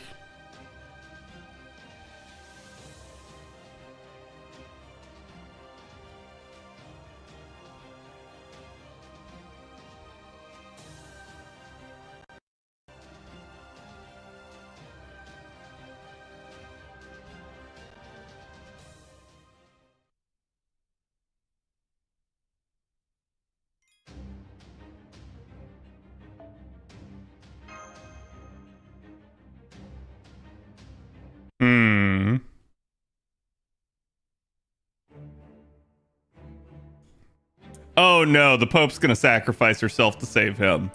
Yeah, this makes sense.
We gonna die.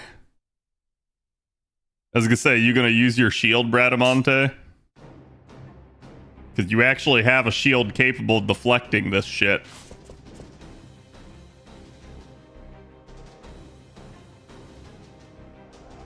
Granted, I feel like Constantine's Noble Phantasm could as well. But if they're going with the whole he's tired argument.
Now, let's say this is Nasu writing 101.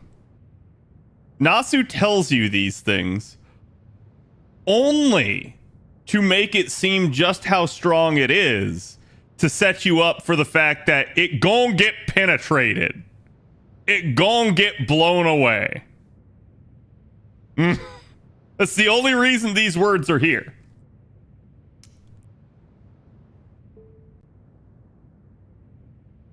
He did the same thing with Ku's spear against Saber. He did the same thing with Shiro when he was like, oh man, I saw Saber die. And then she didn't.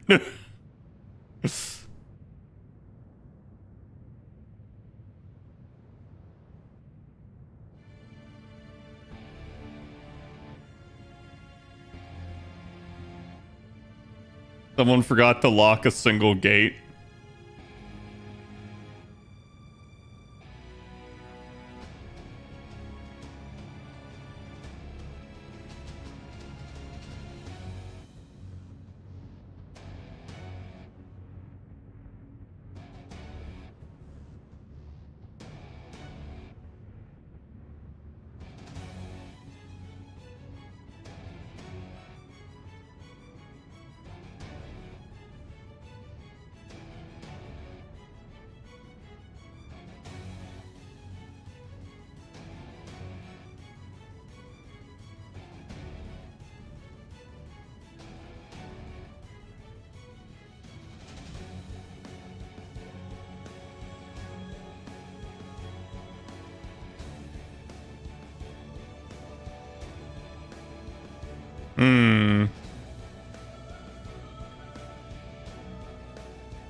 She's not Roman? I mean, she technically is. Quite literally Roman Catholic.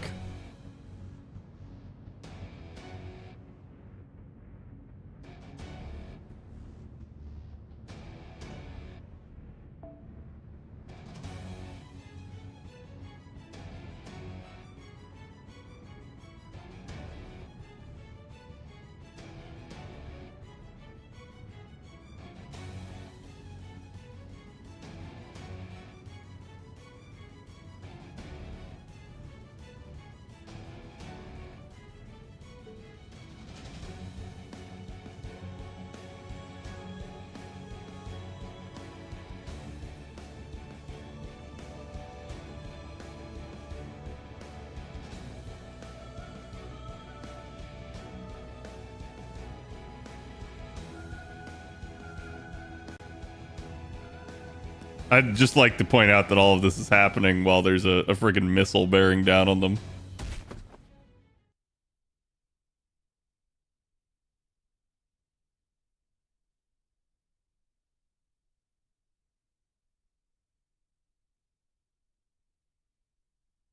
Yeah, but I feel like, okay, there's a flaw in the defense. But it feels to me like that flaw should not exist unless you know that legend.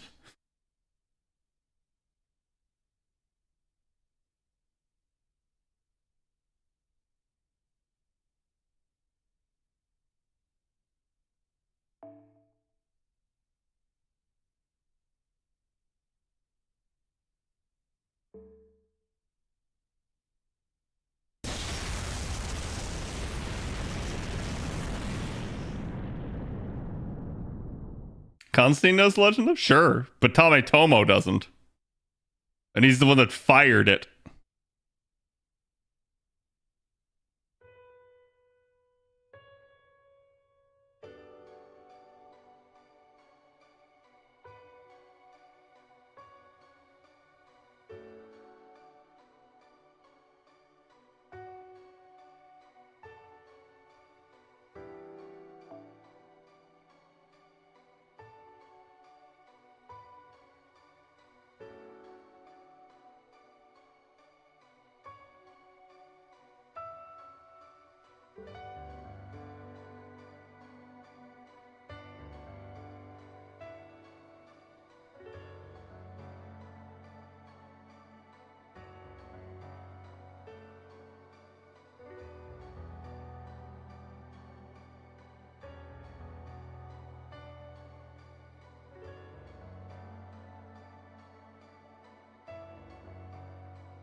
I'm gonna assume that's supposed to be pull and not phone a second time. I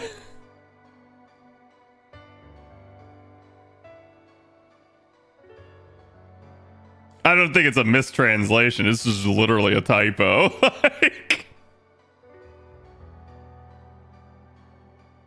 ignore defense and invuln pierce gets him every time. Yeah, maybe, right?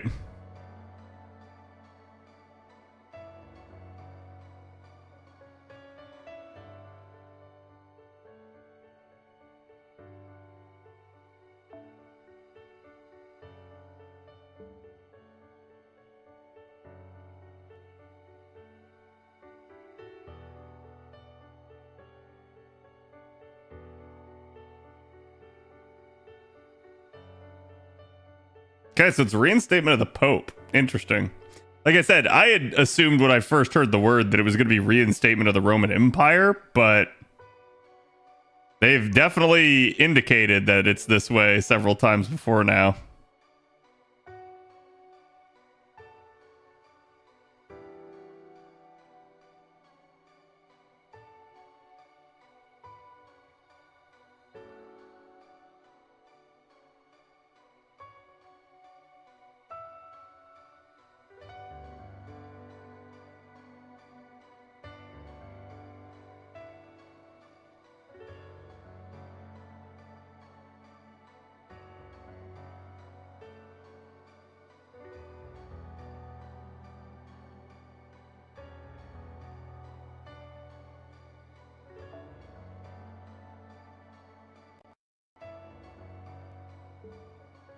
No self-respecting ruler would ever admit such a thing. No, I'm pretty sure every ruler would.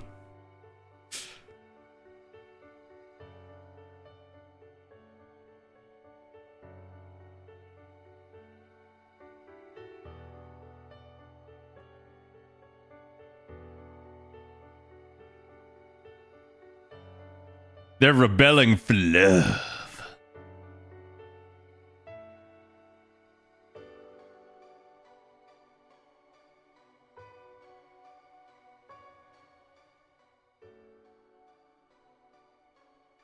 Yeah, interesting. So my original instinct was correct. He sacrificed himself for her.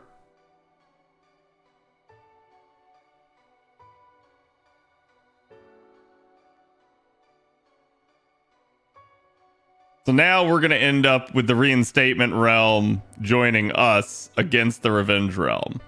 My prediction.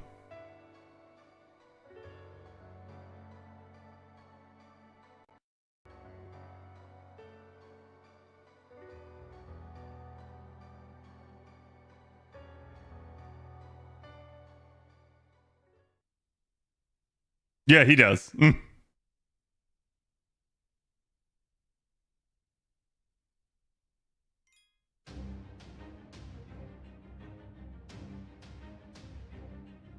No wonder I couldn't select it. It had to zoom in first.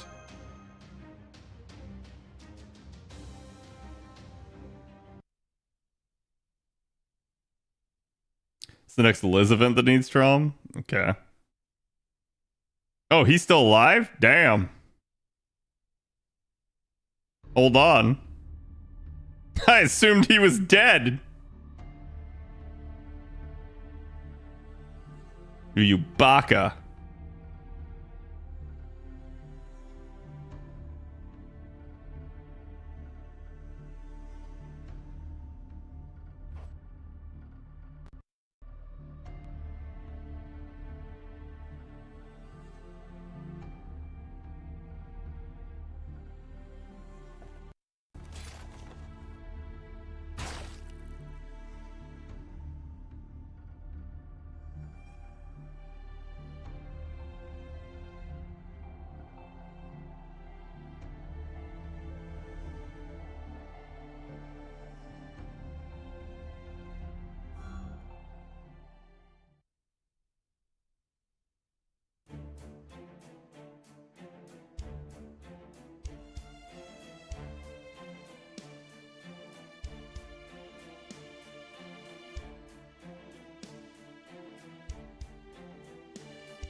Follow the Pope.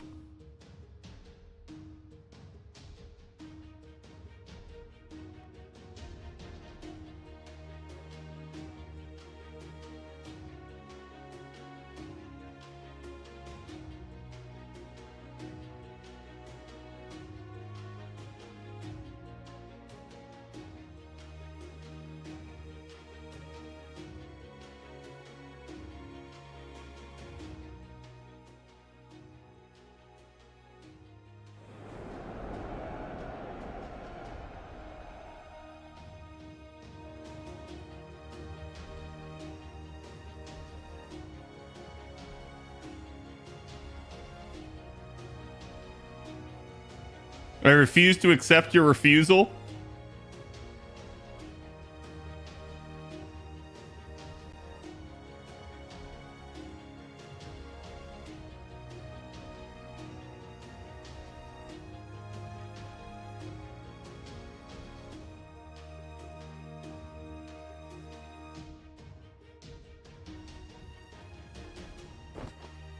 Did you just pick up the Pope?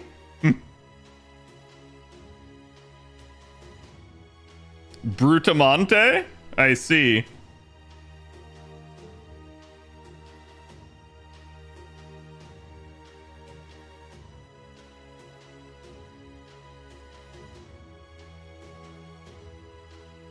Quite the shrew?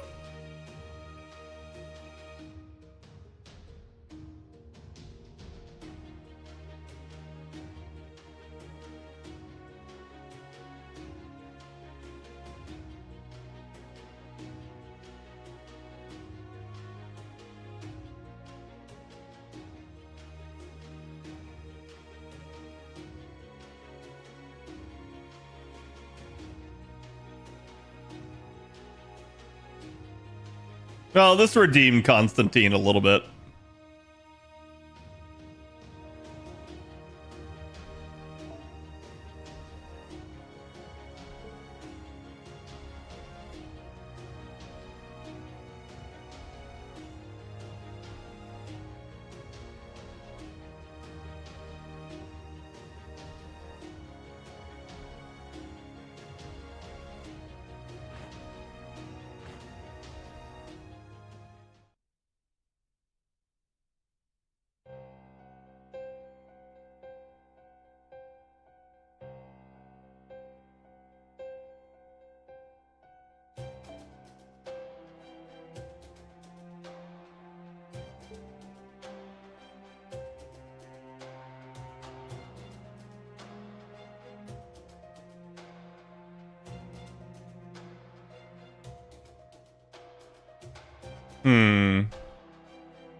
Damn.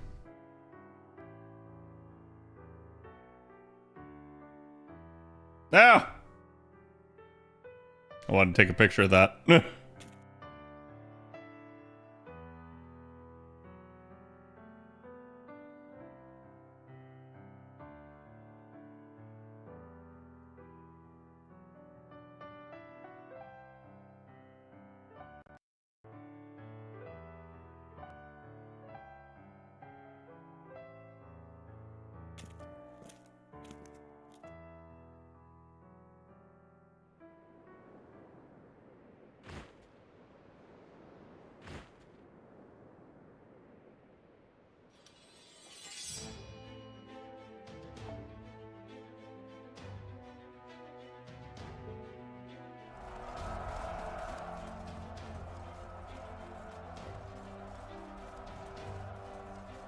He used his second life just for simping? Listen, I think there's worse ways to go out. Chad, are you telling me that if you died, got inscribed on the throne, and got summoned again, and you got the opportunity to just simp on a woman, that you wouldn't do that?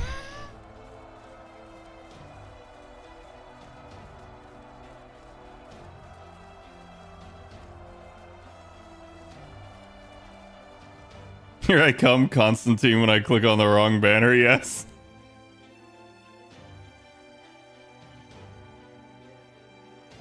In Joan are my favorite non-mastership. Nice.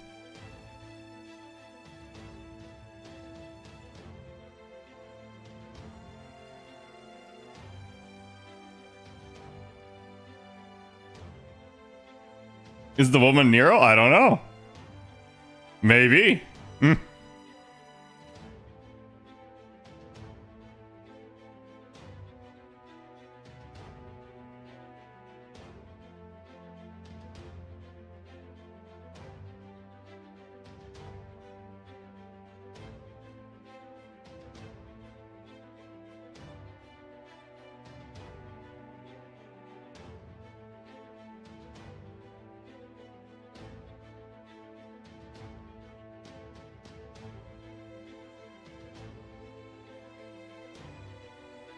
It was their duty.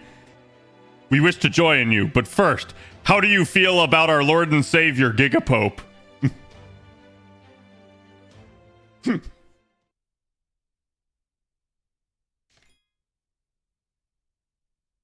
Nothing was value is lost.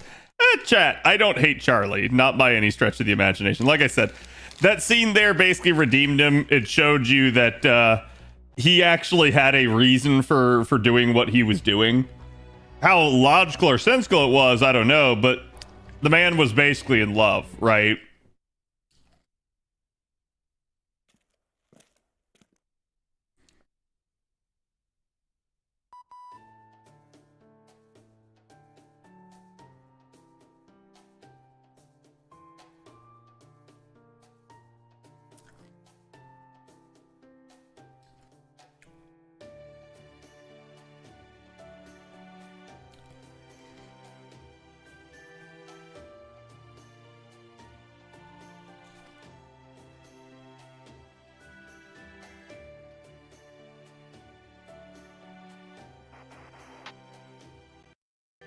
Chat, here's an idea for FGO 2.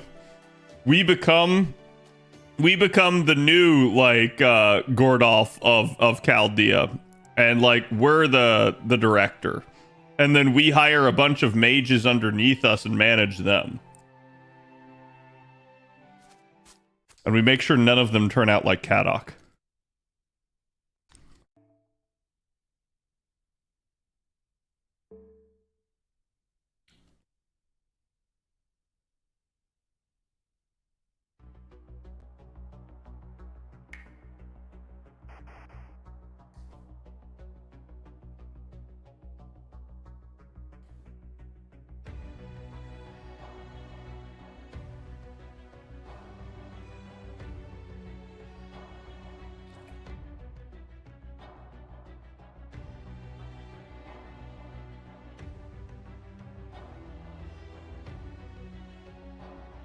Disable the collar or trigger it.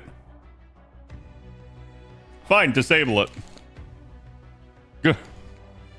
Where's he gonna go?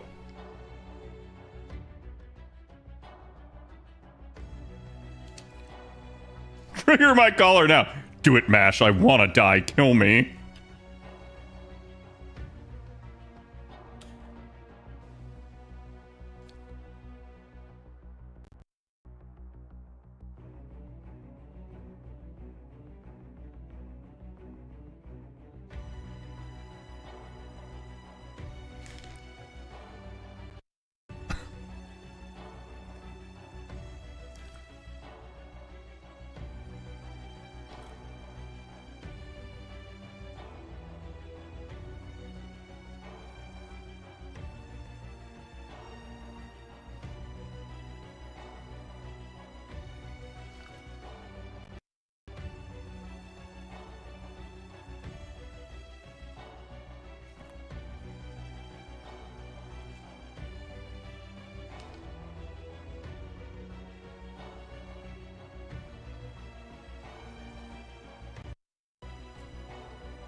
Like, chat, more than Charlie, I'd rather see Kadok die. I know people like his, like, new outfit, but, like, Kadok is a bitch.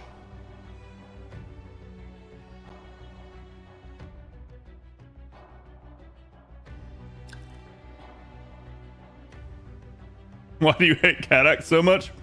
Our interactions with him in LB1 and 5.2. Straight up. Like, I just don't like him. He, at every point, Kadok seems to say the wrong fucking thing. It's only been in this singularity that he's beginning to redeem himself some. And it's like, I can't really take him seriously when he has an explosive collar around his neck. So it's like, I'm sure he is more like, respectfully and well acted now.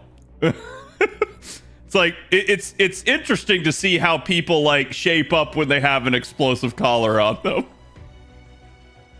A maidenless bitch. Quite literally, yes. Yes, he is maidenless. No earthly clue, they give you the 11.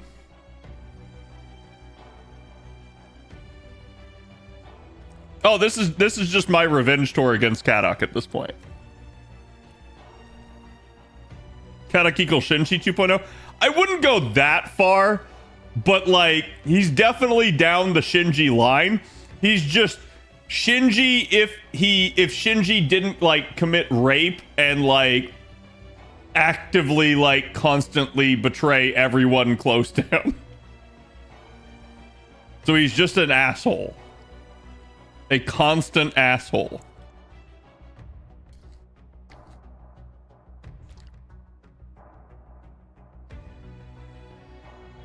He made the call that he'd rather be handed over to, that he'd rather die than be handed over to Moriarty. That took guts. No, it didn't. He's a dead man walking already. His life is already forfeit. He's just like, please just put me out of my misery.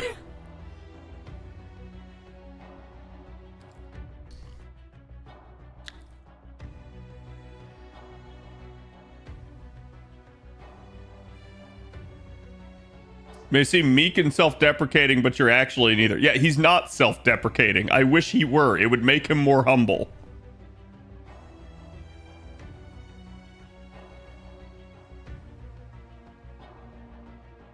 See? See, chat? See?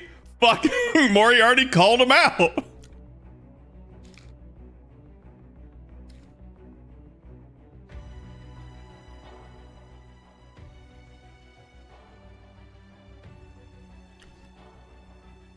And so here's my point, right? Like, okay, Kadok was bullied. That's fine. I understand. People get bullied. It sucks. Do you know what makes you an asshole, chat? It's not whether or not you're the bully or you've been bullied. It's when you begin to take it out on someone else. The bully is always an asshole. But someone else who's been bullied can also be an asshole when they choose to take it out on other people around them. Rather than instead asking for help, or again, maybe looking inward at some point. Like, I'm not going to say that someone that's being bullied needs to blame themselves, but you probably shouldn't, you know, be like, oh, I'm being bullied, so I'm going to bully other people. That's just continuing the chain. Like I said, it's why, like, I don't like Kadok, because he just, like, the way he talks just pisses me off. He has been better, though, in this singularity. I will grant you guys that.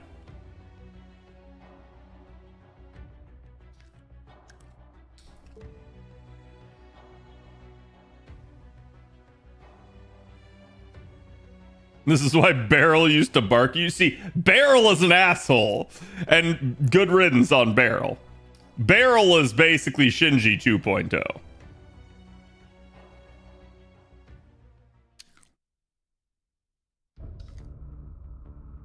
Yeah.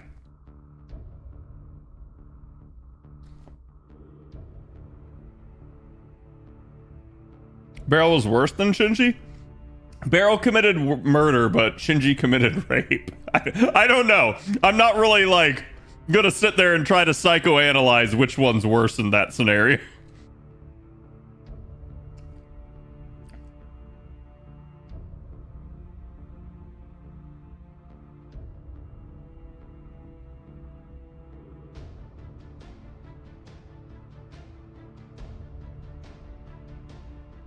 Did you forget what he did to Mash? Well, he didn't do anything to Mash, right? Like he wanted to, he was gonna, but he didn't like go all the way, right? Beryl bullied Mashu, he needs to die. Oh yeah. Yeah, I mean it straight up is like I said, Beryl is worse than Kadok. Kadok is not the worst. Doesn't mean I like Kadok, chat. It's like you can sit there and you can be like, damn, I've got these two piles of shit and one is bigger than the other. And it's like, so therefore this lesser pile of shit is not shit. And I'm like, no, chat, it's still shit. Like, I'm still not touching it.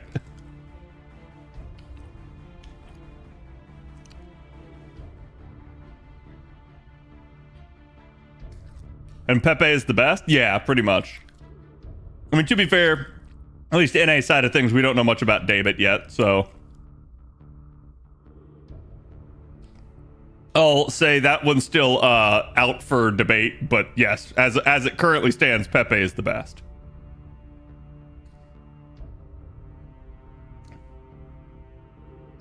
Only skate memes for David, yeah.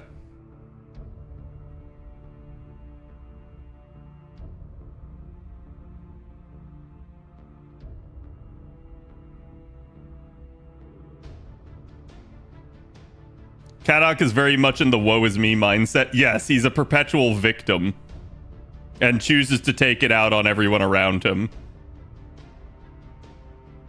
And it's like, basically there's a point where you just want to like slap Kadok and be like, get a hold of yourself. This is why no one likes you type deal.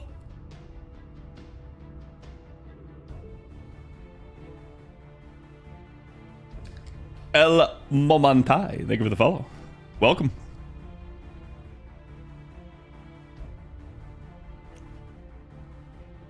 Can you not give up for 5 minutes? Not give up challenge? Impossible.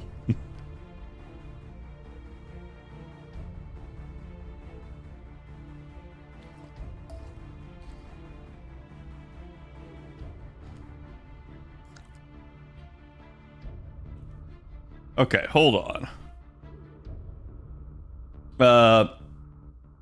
Felum GZ, thank you for the follow.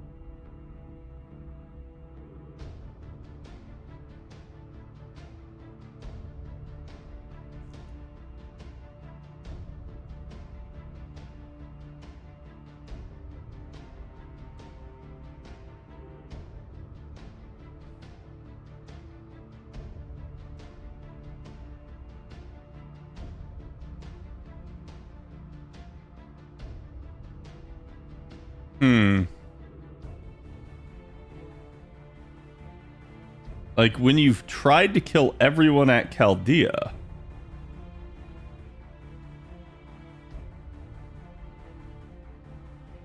I assume they're referring to LB1 and not like, you know, or maybe even the prologue at that point.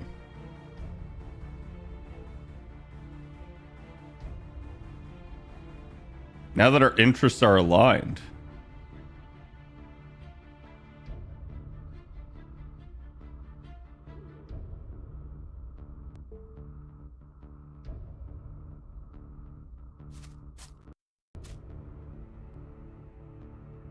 See, chat, Moriarty and Kadok are going to be best buds on this journey. It's already another reason. It's another strike against Kadok.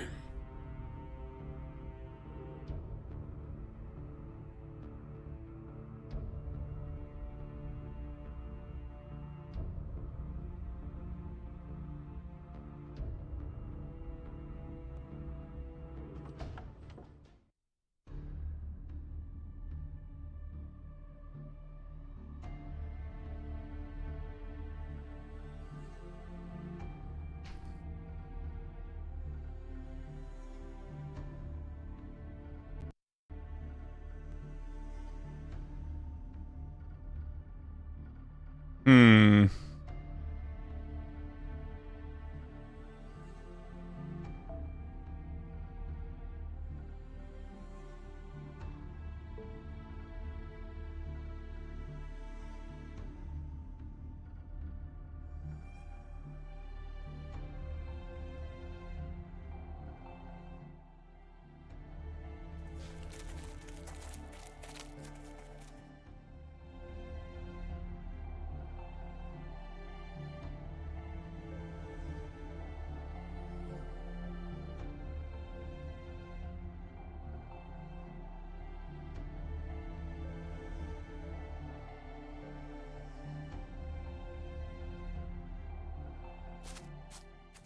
So we're gonna get to fight with Moriarty now, with Kadok as the master.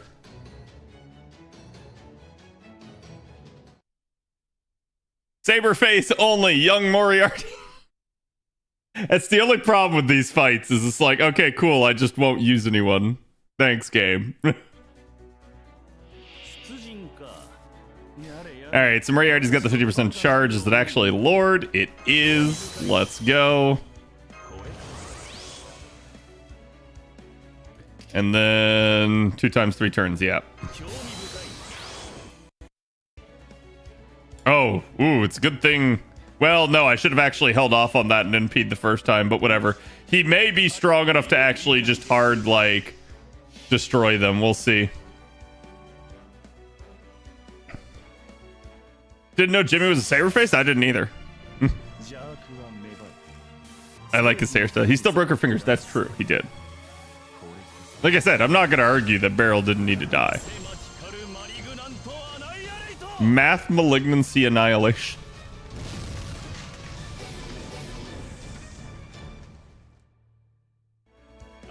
Okay, actually not that much in the way of damage. So I really should have held off on the first skill.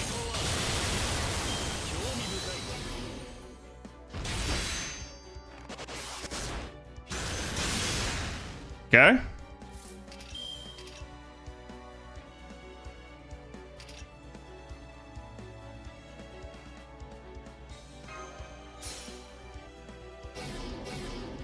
Gonna go ahead and hit that. I think this is just sure hit. Yeah. I'll save that for the NP. If we actually manage to have,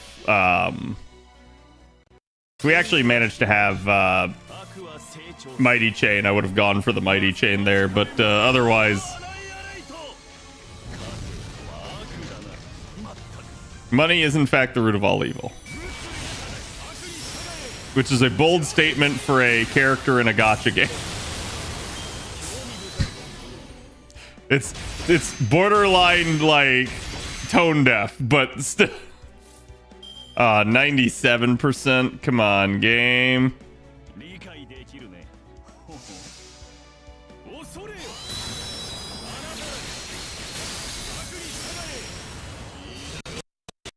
Oh, whoops. Sorry for the chat. He killed.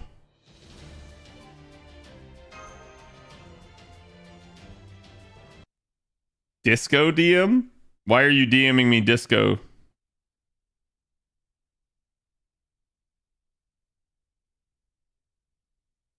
Okay.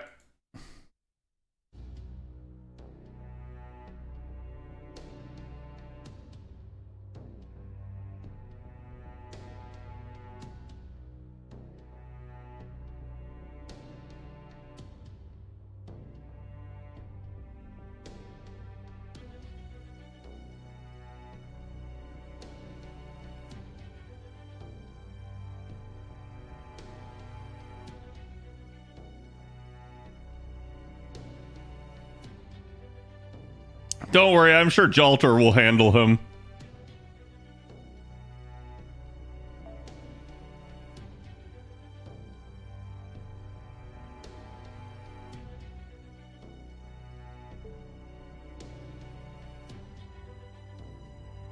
Why would Zhang be a problem for him?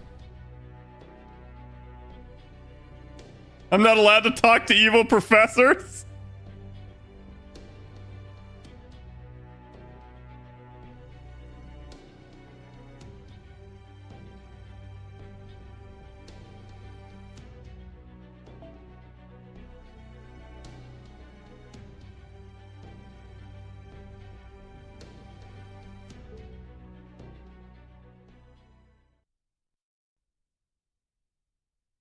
So basically, it's implying that she actually likes normal Moriarty, but not him.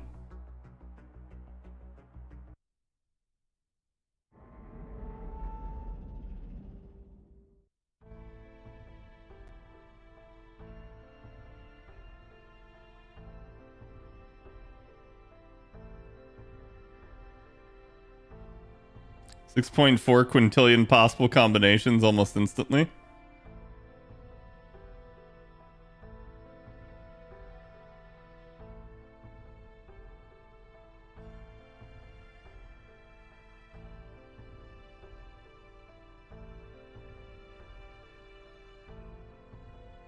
My god, they actually said our name. Dude, I really want to see someone's picture of this for like, save that shit for when, like, I don't know, like some terrible ass name is like Salty McTeabaggins is around.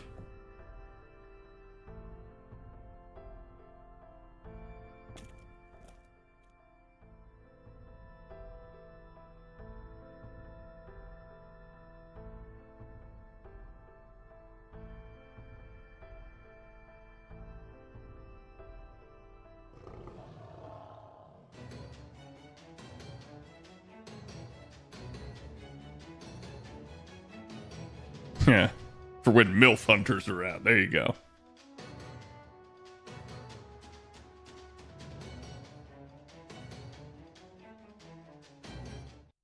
In 30 seconds or less. Okay. Didn't realize we were making ramen here. Instant ramen. Oh, this is getting out of hand. Now there are two of them. And they're both support. And neither is a Saberface.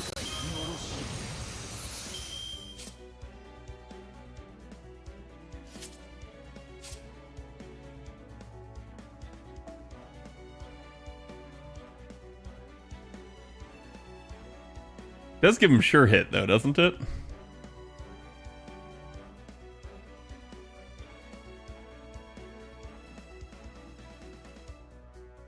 could have sworn his NP had sure hit. Did it not? First skill, is that what it is? Yeah, thank you. Okay. I was like, huh?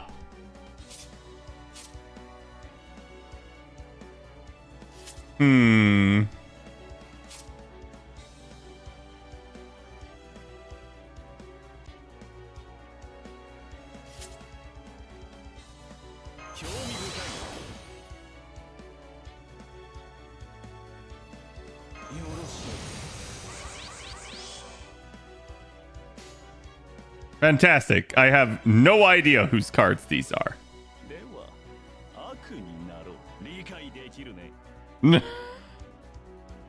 There is literally no way to tell. Yeah.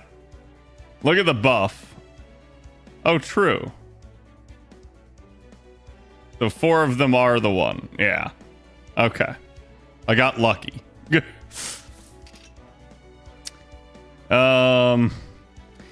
Debating if I want to NP seal here.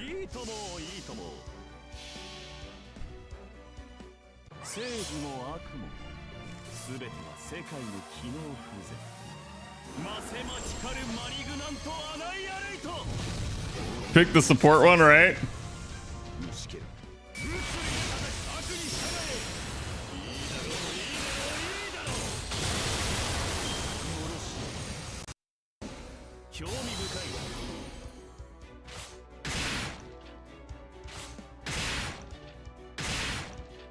Huh.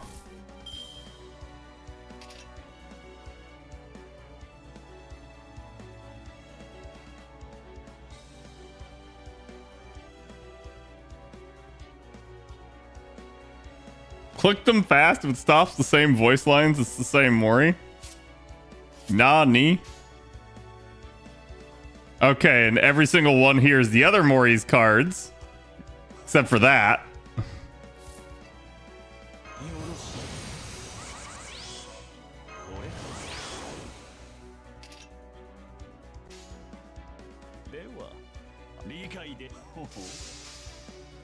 But now they're both buffed. So...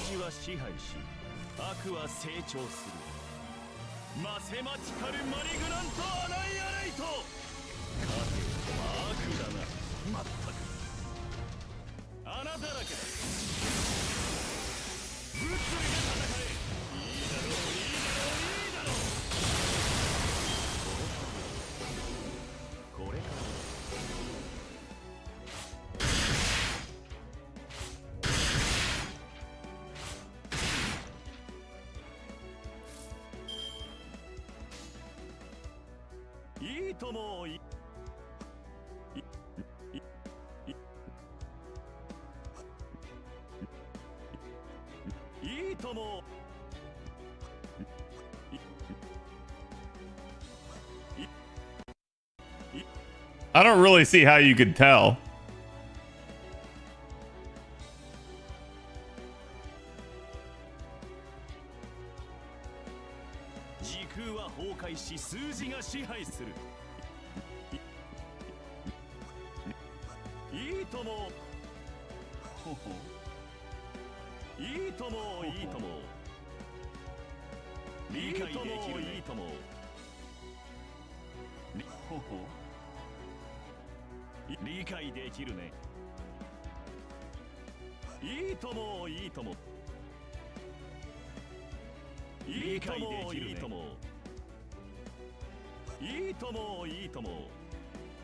So these two are the same. Well...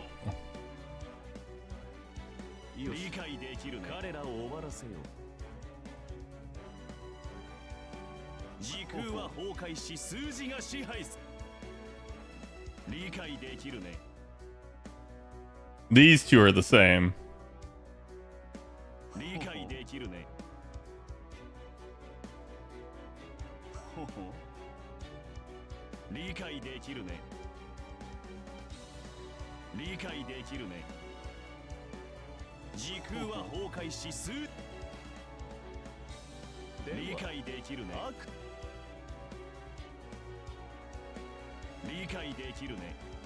These two are the same.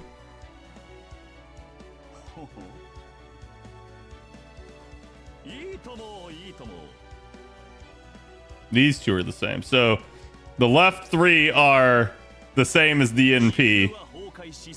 That's just fucky. I see what you guys are saying. That's just a fucky way to handle it. Honestly, we'll go for damage here. Because, like, he's not got much left in the tank anyways. Them doing this is needlessly confusing. Oh, I agree.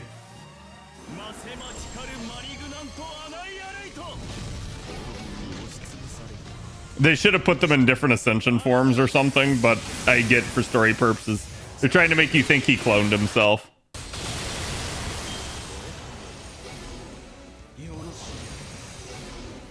Oh, perfect. Yes, you just procced him to nothing.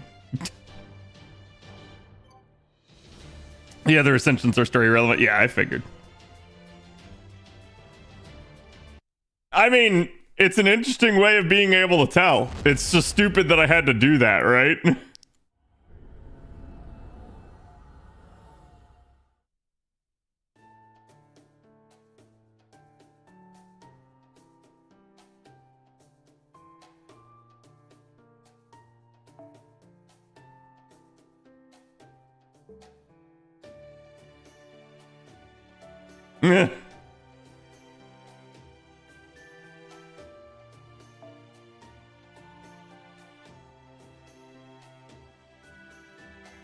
At least I don't think so.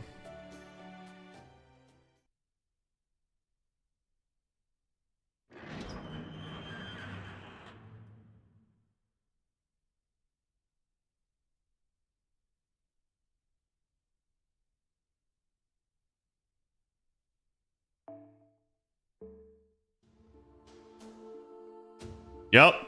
Okay, so my hypothesis before was correct, that he had Sumanai.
Hmm.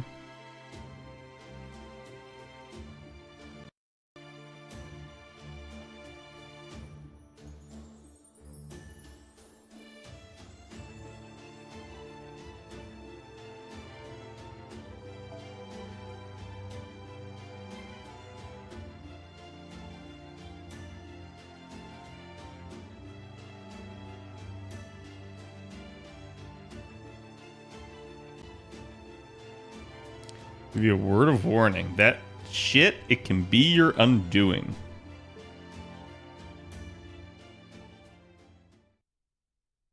Yeah, Moriarty I don't have entirely figured out. I have a theory.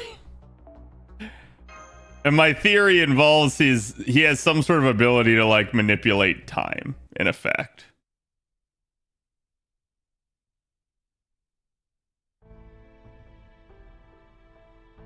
Or quite literally causality.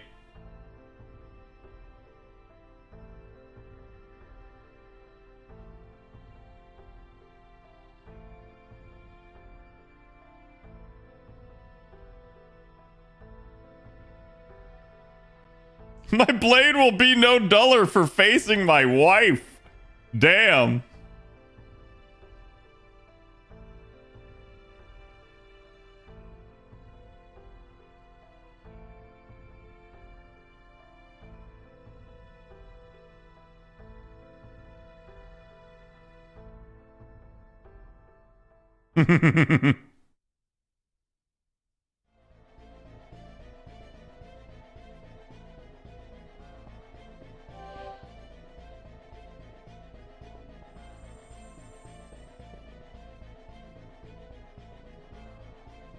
Damn, so she has 2 grails.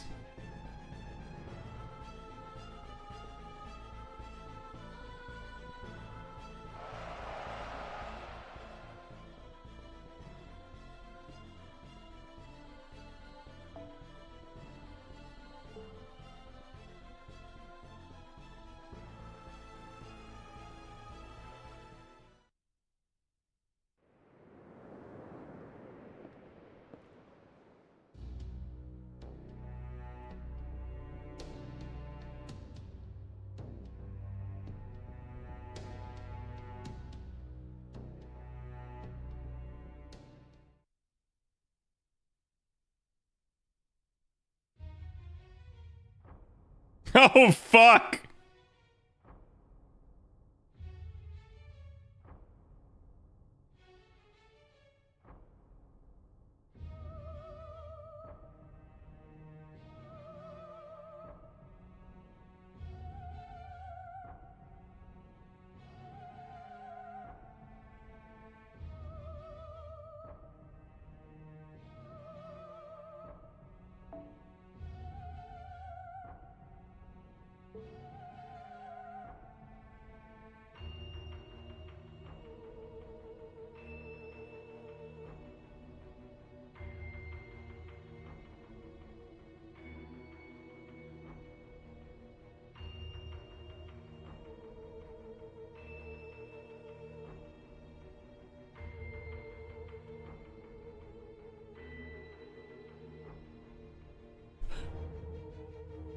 Oh, fuck.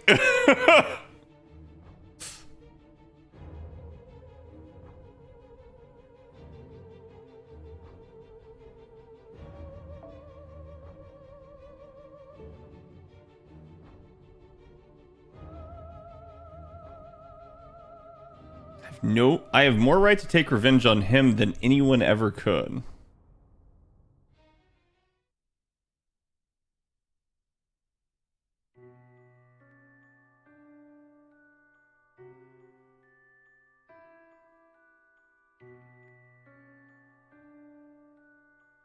Yeah, something tells me that it wouldn't look like this back then.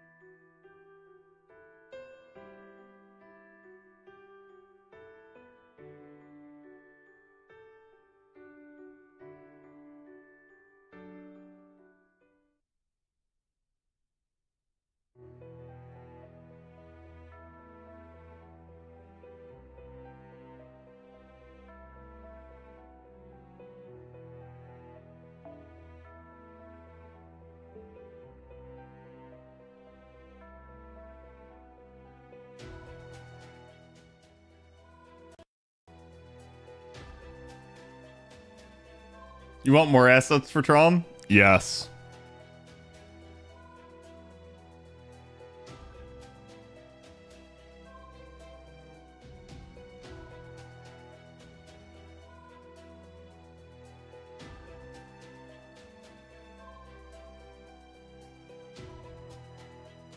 Wait.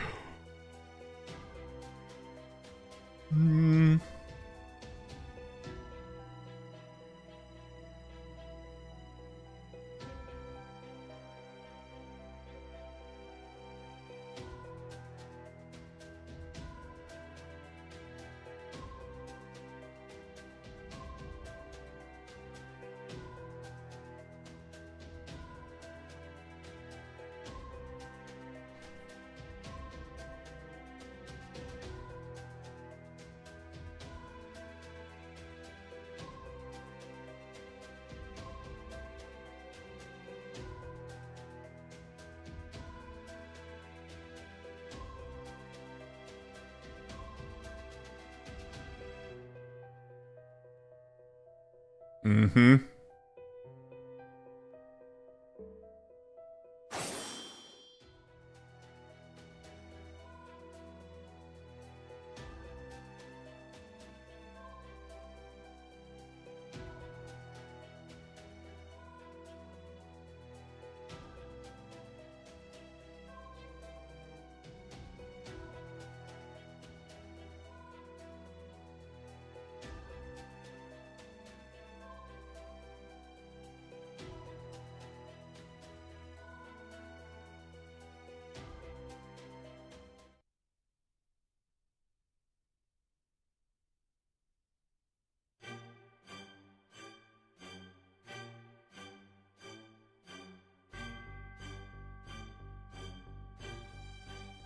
You know she's gonna see him and she's gonna be like, I hate you, I hate you, I hate you. I love you. And by the way, chat, intense hatred and love, two sides of the same coin.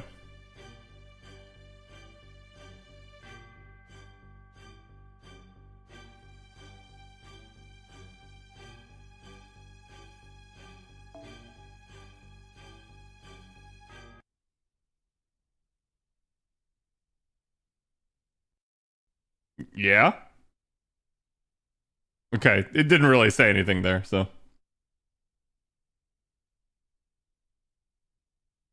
Really? Hold on, chat. I think it killed the sound again. I don't know what the hell's going on with my capture card.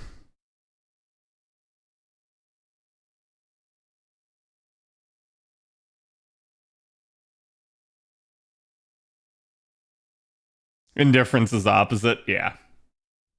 Yeah, it's like I said, the same thing, right? Like, one of the things that has always concerned me with FGO is not that, like, people would be screaming in anger and hatred at the devs, being like, why haven't you fixed this? Why haven't you done this? It's indolence. It's indifference. It's sitting there and not caring anymore that is the most concerning thing. People, when they're upset, when they care, when they're still like frothing at the mouth, it means they love the game still. But when they become indifferent, it means they don't care about the game anymore. So it's like it's the same concept at play here. It's like if she truly did not care for him, she would not be so upset, right? Yeah, apathy. Section 18.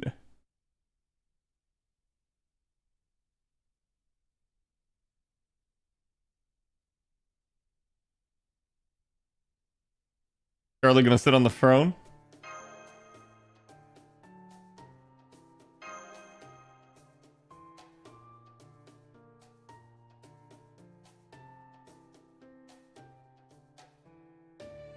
I mean, could we make him sign a contract with us and then he'd last longer?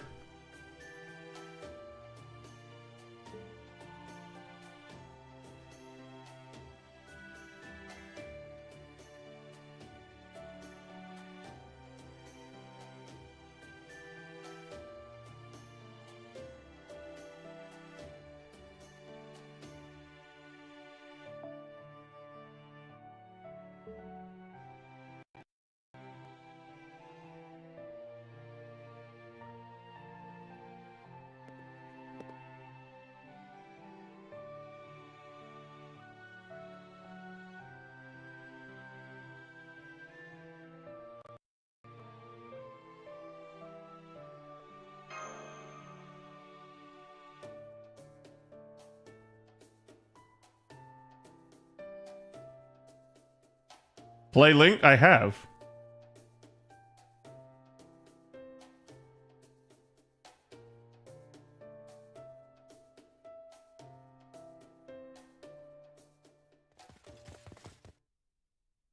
It doesn't change what I said.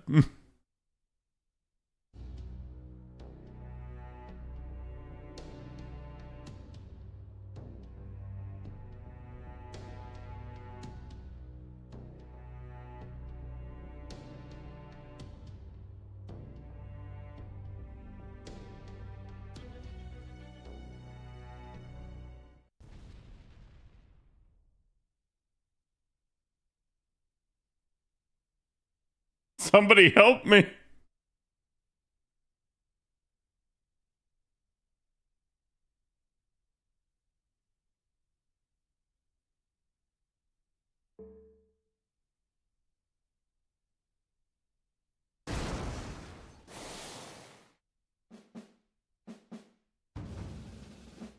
Fight us?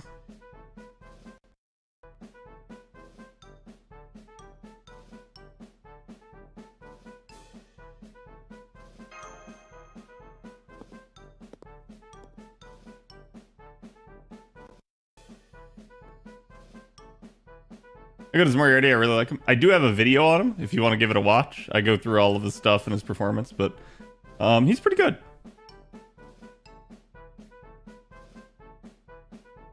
I think the issue people have is that coming up, there's a lot of other like competition for that particular like AoE arts ruler role. And so it just kind of boils down to who do you want? Like, do you want Moriarty? Then go for him. Do you want like a welfare that's going to be coming? You can rely on that. And do you want like someone like Mellison? Then there's that as an option as well.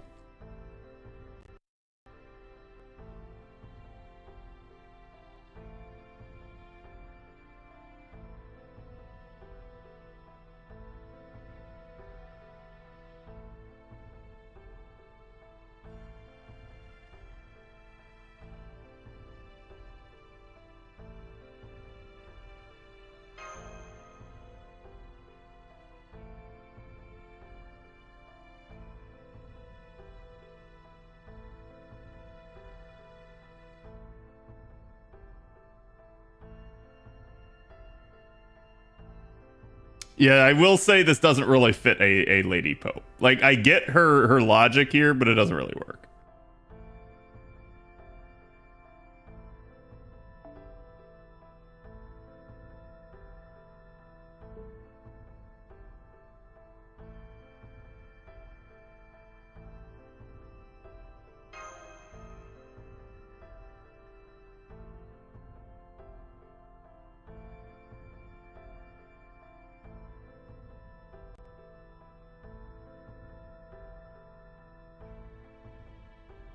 Oh, I get to choose two.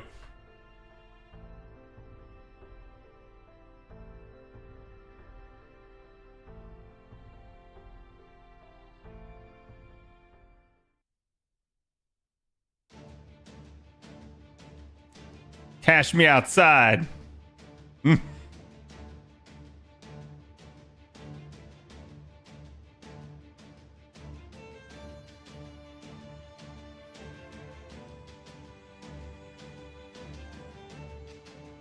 Bradamante. Wow. The man literally tells all the paladins they have to win, even though they're on opposite sides.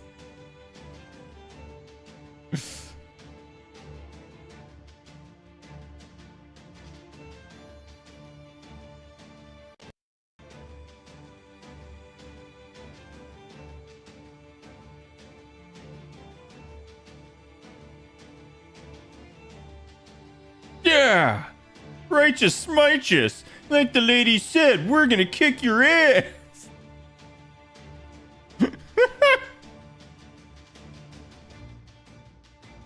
Huh?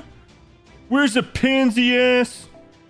Who doesn't even have the guts to rebel against proper human history get off talking to us like that?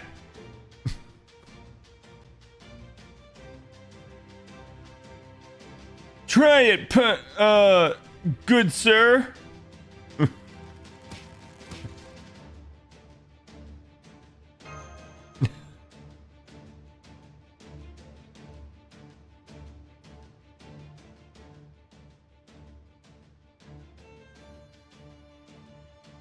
Starting to get why Makoto's persona was Pope Joanna. Yeah. Like I'm okay with the personality. It's just it doesn't really fit a pope, right? Yeah, there you go.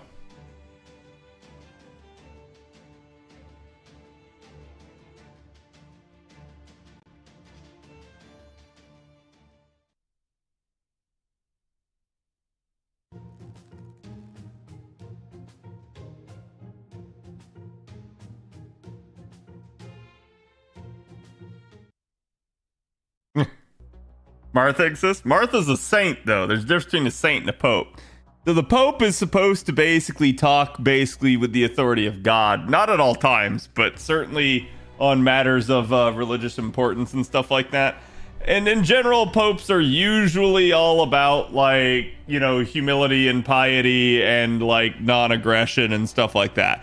Doesn't mean in the past there weren't popes that did that, but, you know, again, it's definitely something that a pope would not willfully admit to. They would come up with some political excuse for why this is not the case. So I'm going to go ahead and assume I'm either up against the Pope or Bradamante at minimum. So we are going to take at least a Siba.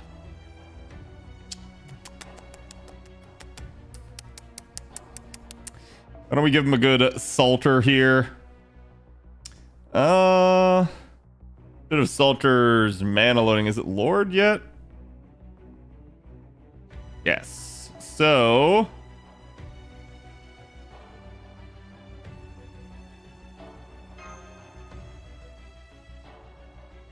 she doesn't have the 10%. Well, wait, no, hold on. And she does with the upgrade to the second skill. Okay, so she does have 10% on the back end of the NP, but it's still not enough for the initial charge.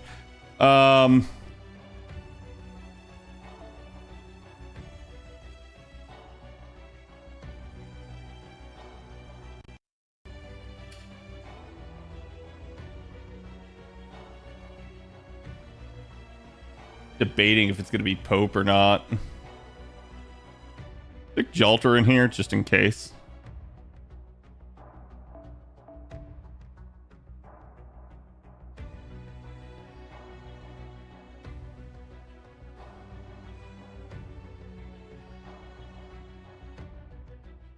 Wait, where's my Jalter?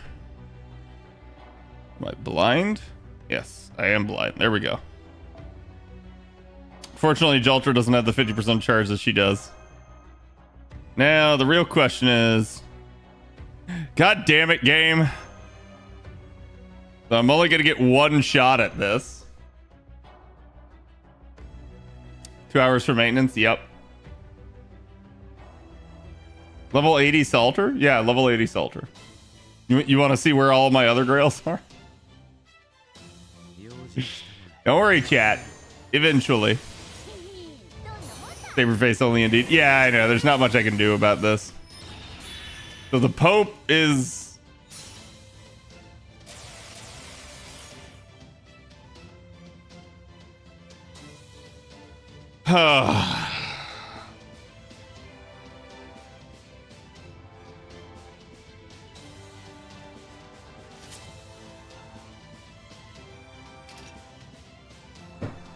I can't even swap.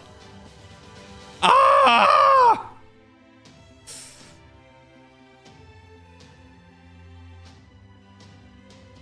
Did you have Sherlock? Yeah, it's gonna pretty much have to be him. Although Sherlock doesn't have the charge skill upgrade yet. Yeah.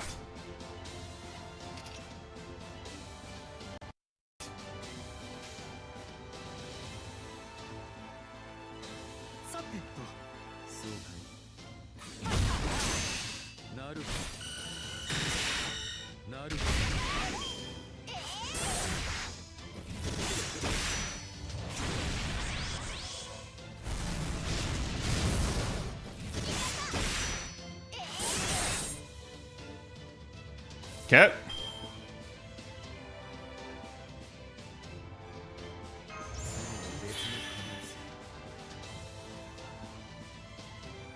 Stolfo might get there on his own.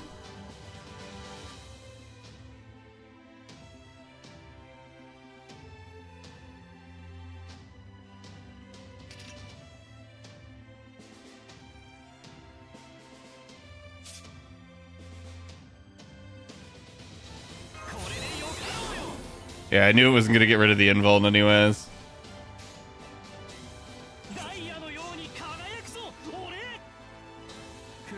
And we'll shore that up. Canis, thank you for the prime. Welcome to the channel. Enjoy your emo. And very nice name.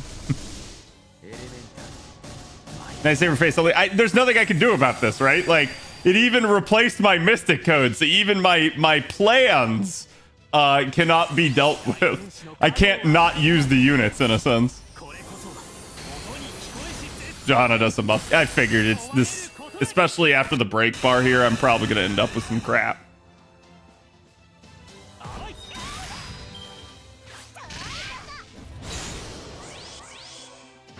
That NP damage down is rough, though.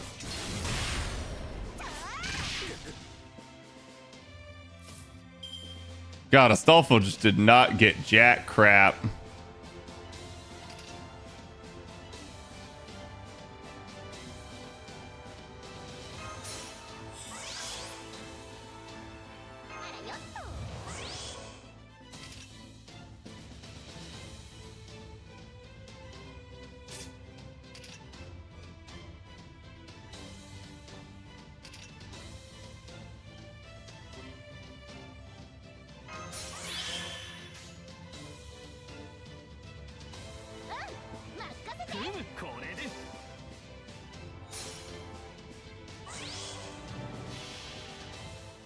Did they just put Sherlock to sleep? Huh? What did I just see there? Curious if there were no extra classes summoned for this. Shifu counted as a caster, not an alter ego. Yeah, I think that's a very interesting thing. And, well, I'll refrain from saying anything yet. If you ask me about that after we're done with the Singularity, I'll say something on it.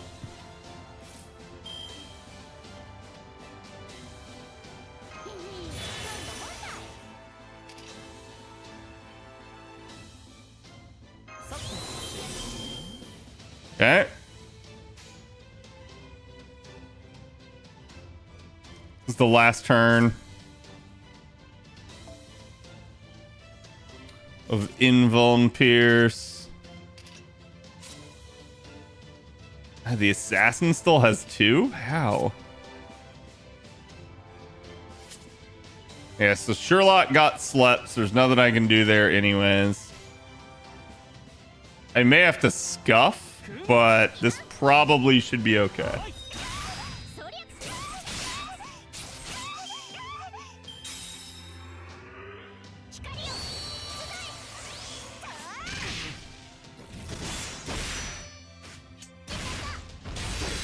Invuln Pierce? Oh boy. Oh boy. Hey, Stolfel, you want to stun Bradamante for me? Thanks. That's great.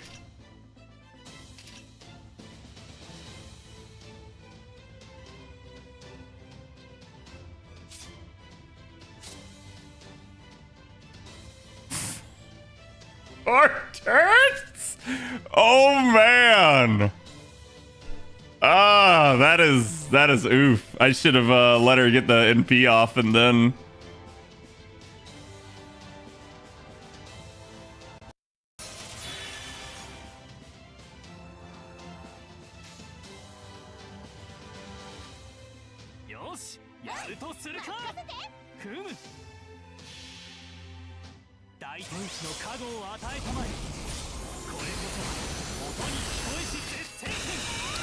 Do we get that Mystic Code? No, we don't.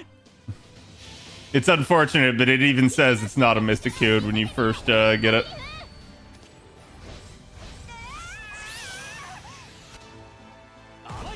Yeah, if only... And I love how it's an unremovable buff is like everything that they have in this. It's like they give you Roland and they don't even allow Roland to actually show off why he's good. Okay, so... Booty gonna kill everyone anyways, but we can certainly try.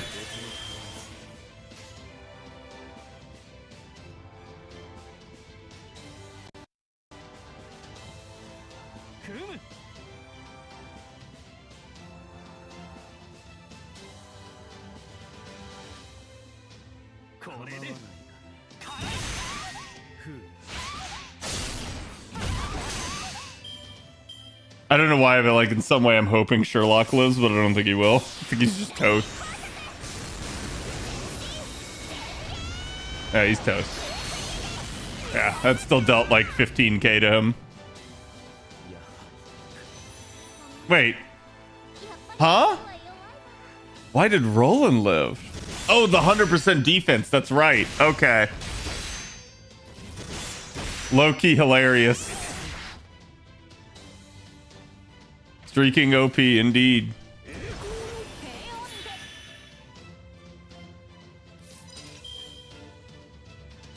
Okay, nobody's got invuln.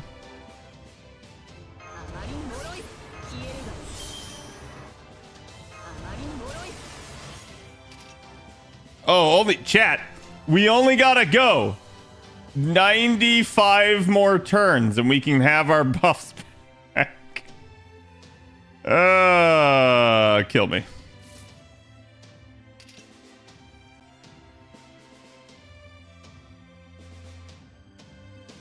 Yeah, it's just himself. I've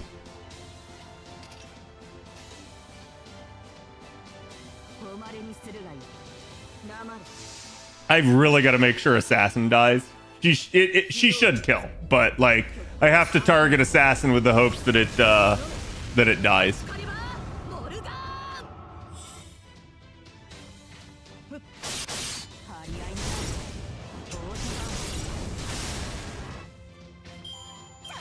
Wow, fuck that Assassin. Oh my god. Really?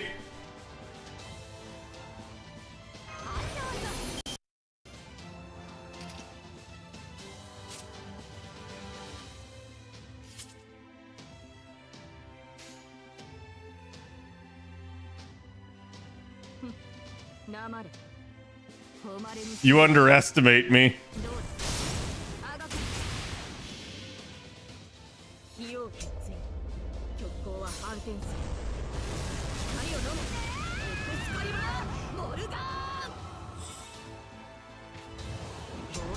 Extra attack, baby. There we go. See, chat, level 80 didn't matter.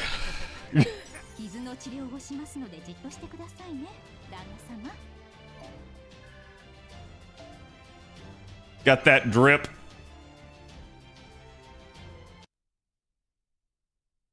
As long as you KO Bradamante, the mobs retreat. They retreated anyways.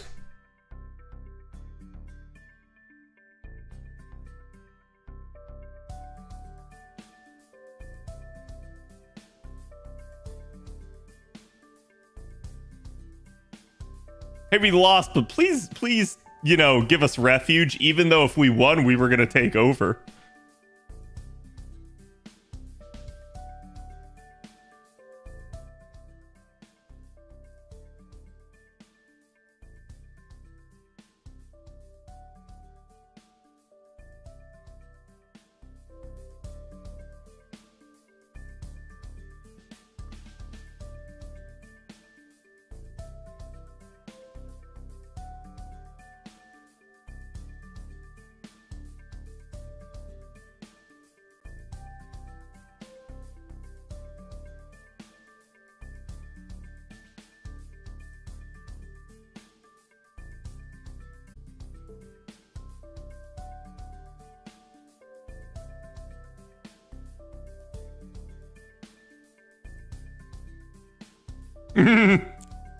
Please get out of my head.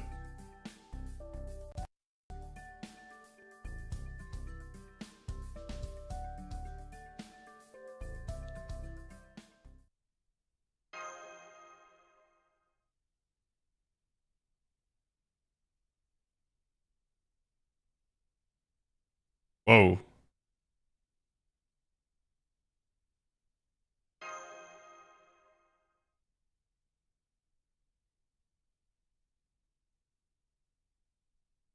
Oh, that's a weird effect.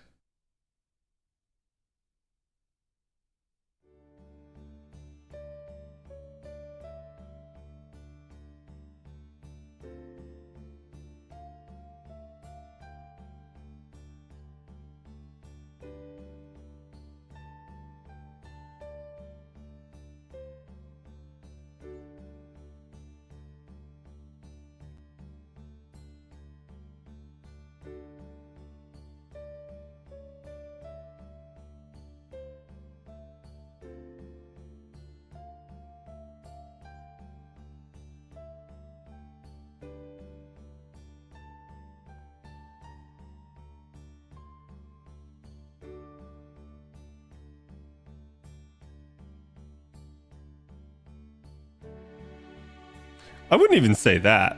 I think it's the earnestness and the humility that moved her more than anything, right? Because it's not necessarily that we're weak.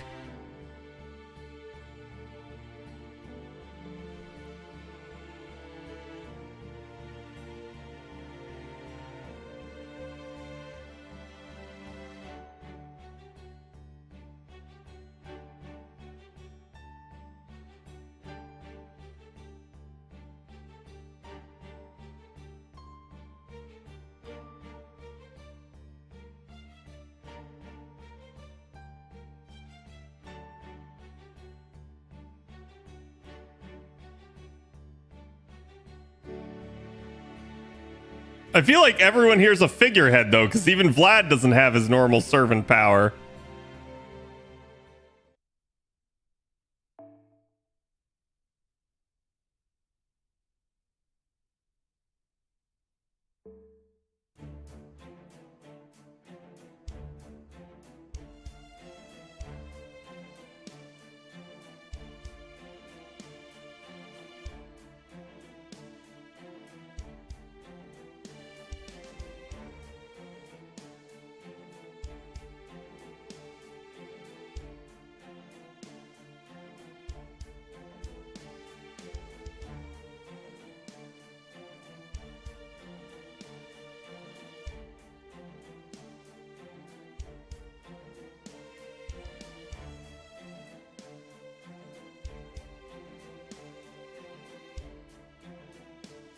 No.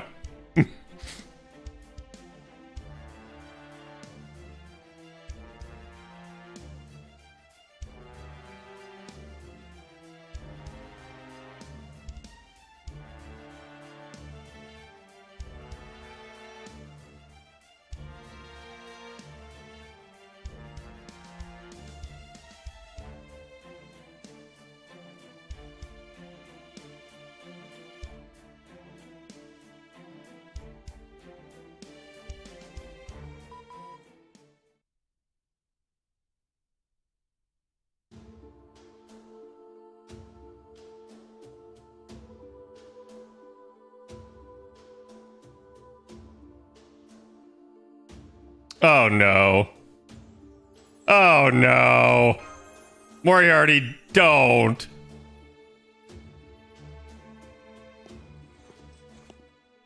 Oh, okay. I thought it was going to be Moriarty, not Siegfried.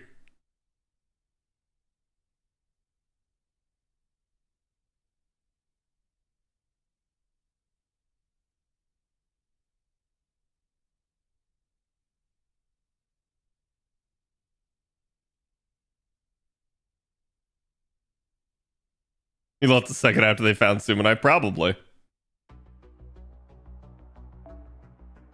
Saw that Zerker Vlad, not Lancer Vlad, is part of the human realm. I think it's because a lot of the tie-ins here with Apocrypha is what they're going for. And that's kind of, you can see, right? They've got Astolfo and him.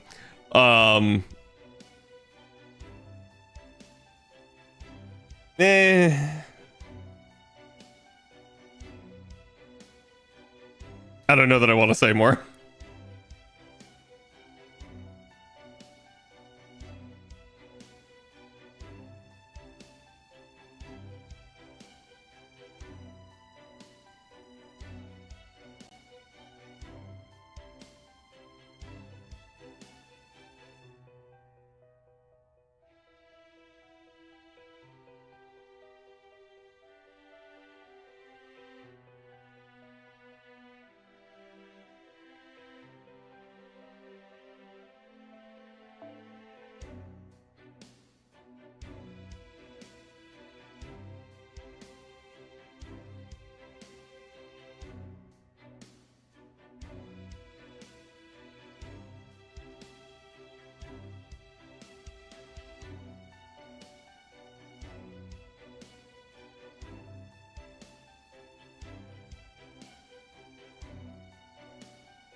Lancer Vlad? No.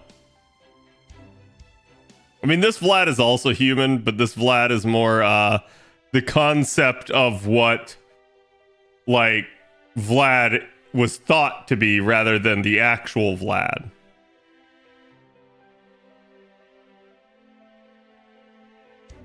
He's more like the legend of Vlad the Impaler rather than Vlad the Impaler.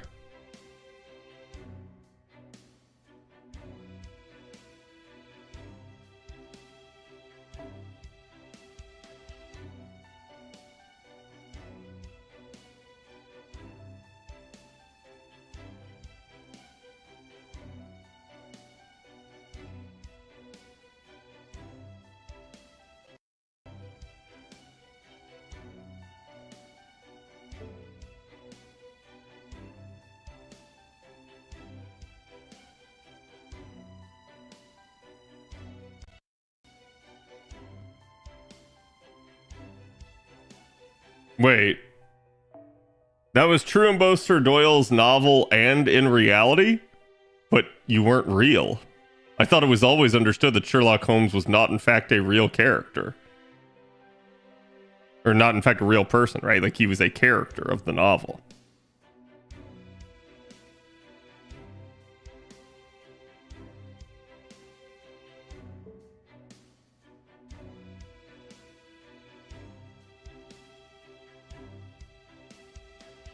You're misremembering? I don't believe I am. I believe he's said as such even earlier in this singularity.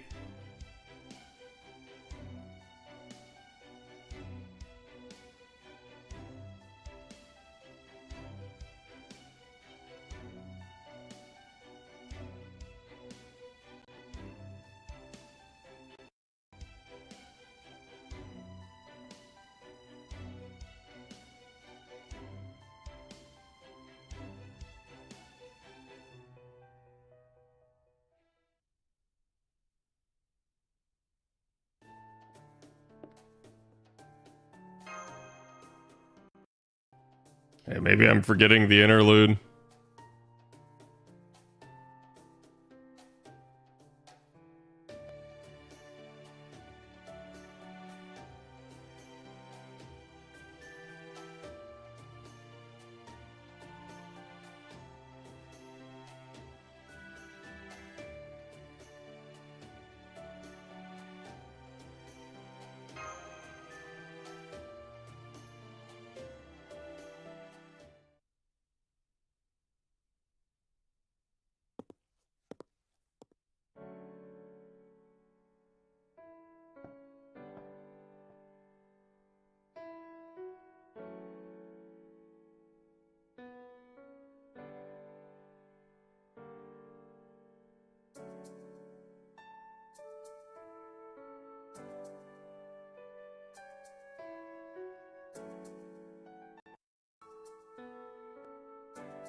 That's only half true.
Mm-hmm.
How's it that Spartacus wasn't a part of this? I don't know. Probably because Spartacus was already in one of the Lost Belts and had a dramatic scene.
Kingy?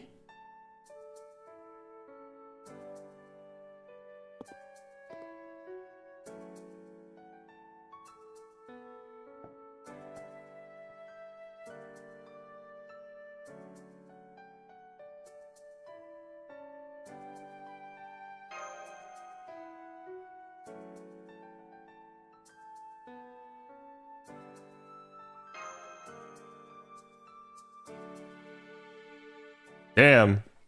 So Pope Johanna's beef is literally with the last human living, us.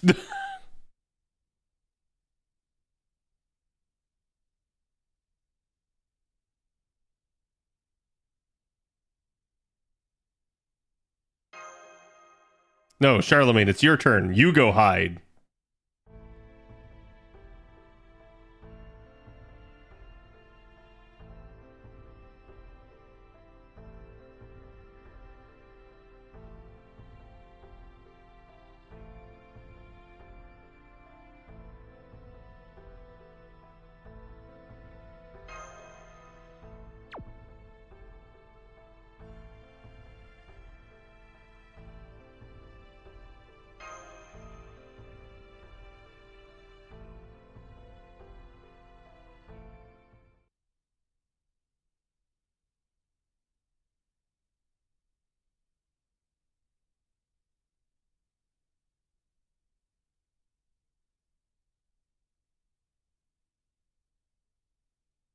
Yeah, and that's why I said what I said earlier, guys. Sherlock has straight up alleged that he is not real several times.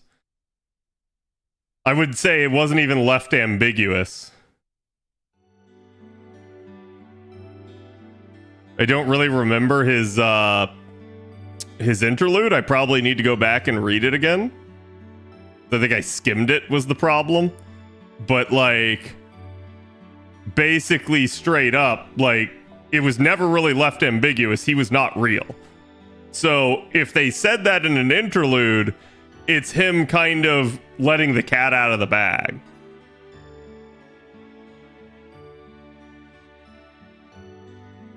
Yes, it is the interlude that confuses things.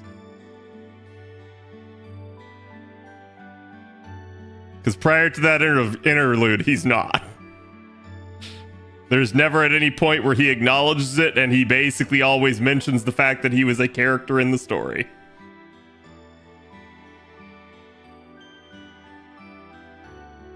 And the reason why I'm saying this is because it's kind of revisionist, right? Like, everyone's like, oh, Cad, no, he's always been... No, he hasn't.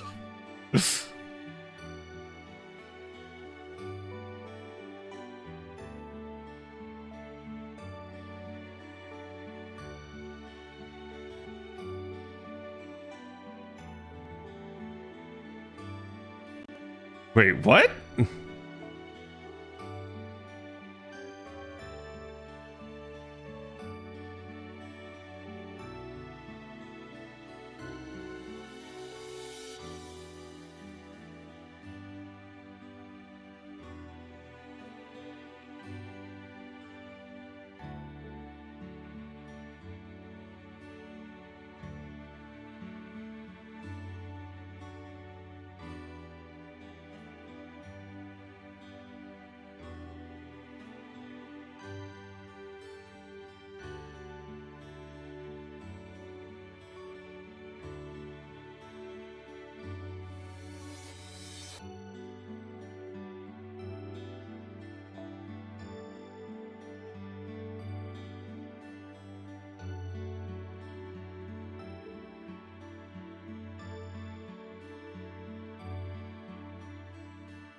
Johanna was never, like, confirmed to be a real person, guys.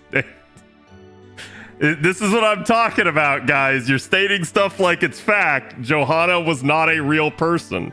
She even mentions that. It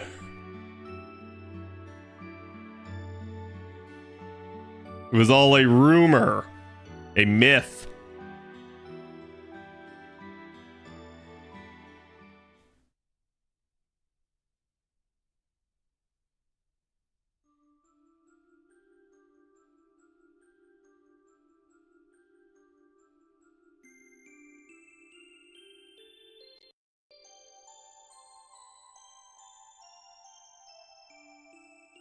Some people are arguing about whether she exists. Yeah, I mean, the same thing happens with King Arthur.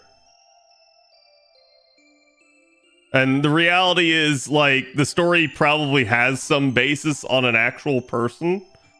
Whether or not that person was real, whether or not they actually claimed to be a pope, whether or not they actually, like, had all of these things happen, that's always up for debate.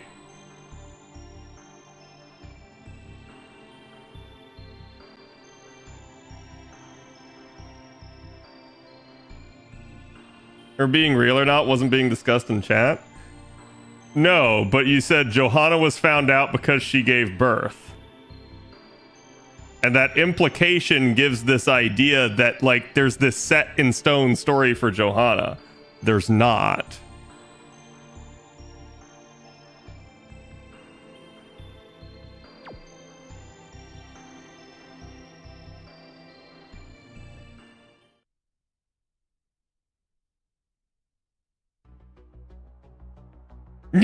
Moriarty again? I know everything.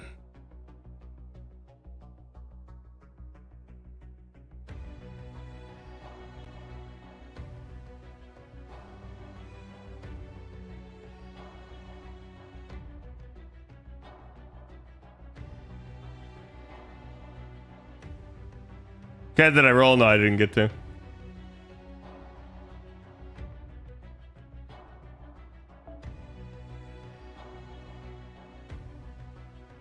Why does this keep breaking? Okay, there we go. God.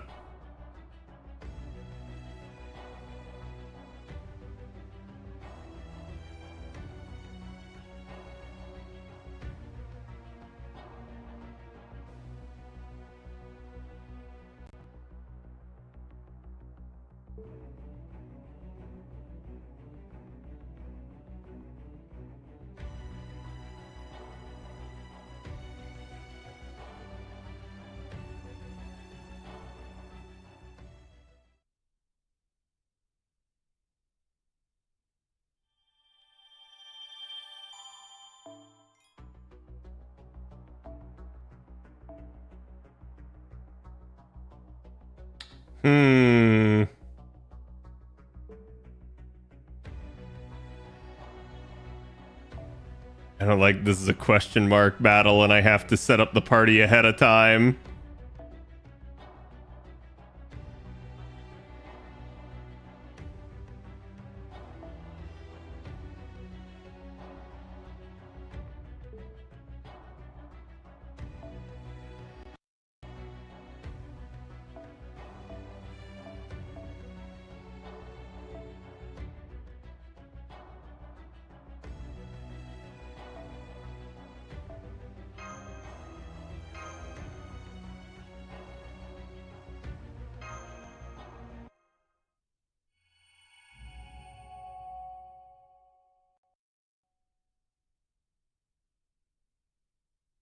I gotta go. I'm at this part too. Just keep reading. Why go? It's just gonna make it faster when you do it.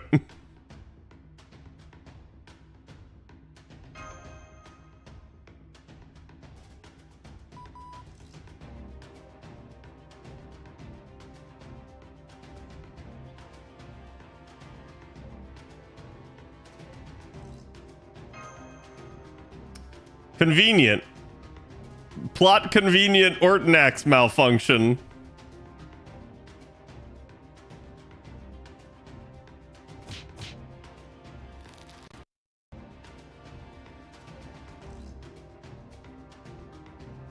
Cat Girl, thank you for the raid. Welcome everybody. How's it going? You're just starting chapter 18 of Traum.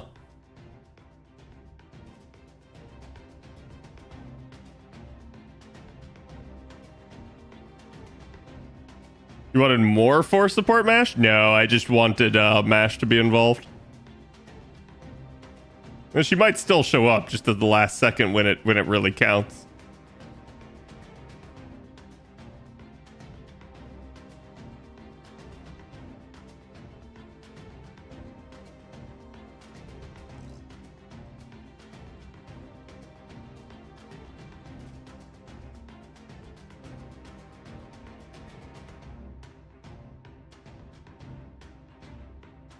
Damn, Astolfo getting scolded.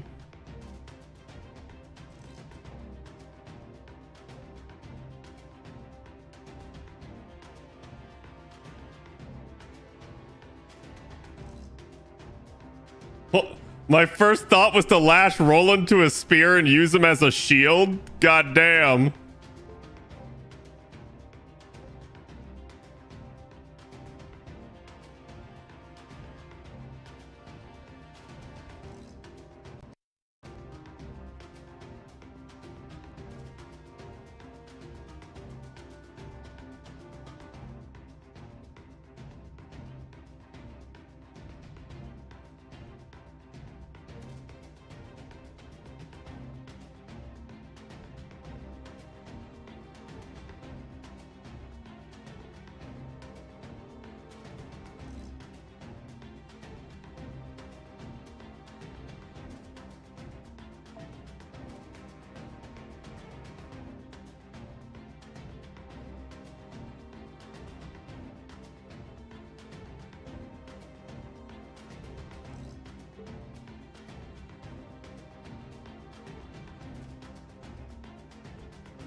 I don't know you could really call Siegfried a knight errant, but okay.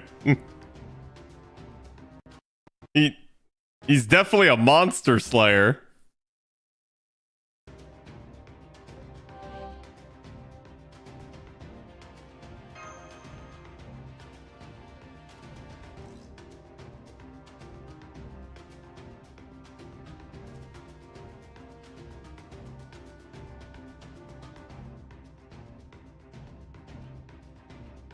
Yeah, I guess when you put it that way, Astral.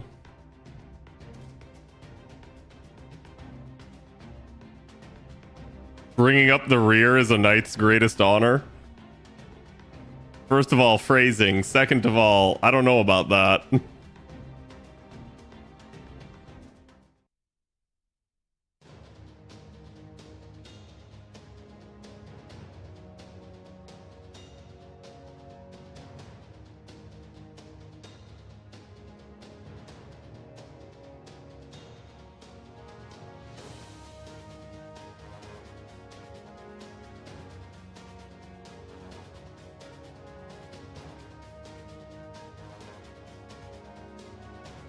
Yeah, but he wasn't exactly doing it out of like a chivalric sense, right?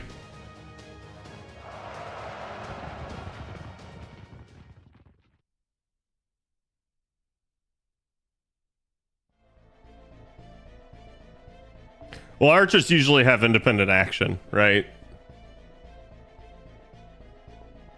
That might be what they're going after, is he's kind of detached from the master.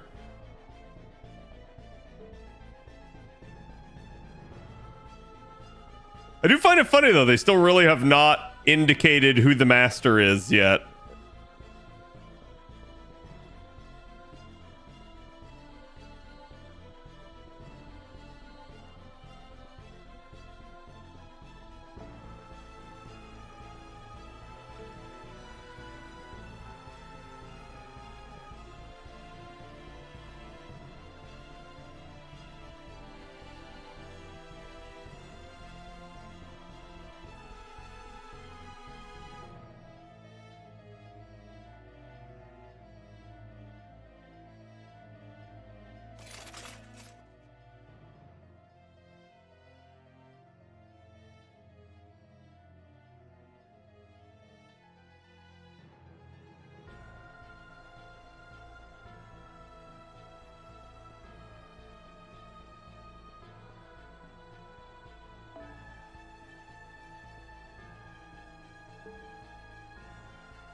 He did it because he thought it'd be a cool and awesome adventure. Yeah.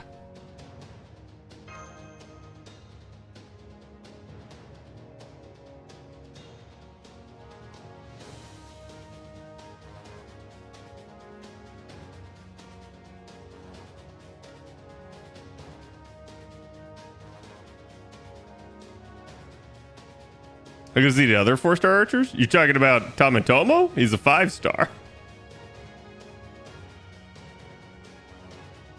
But we'll be going over him later this week.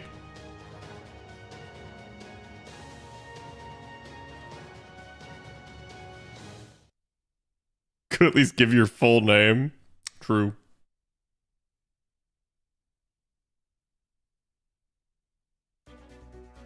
I think Don Quixote is an interesting choice to bring up the middle. I think the only thing that I'm worried about is that 7 turns left. Nani? Is simply that, like,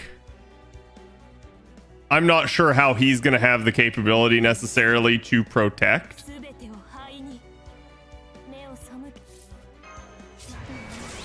We're gonna do that.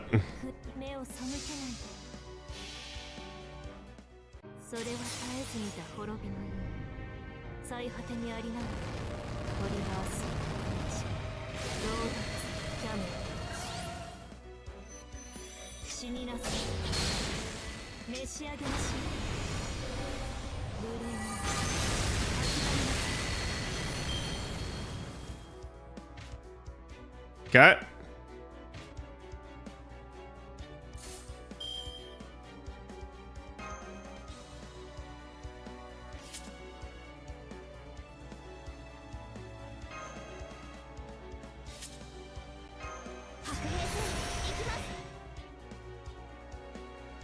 I got no Morgan cards. That sucks.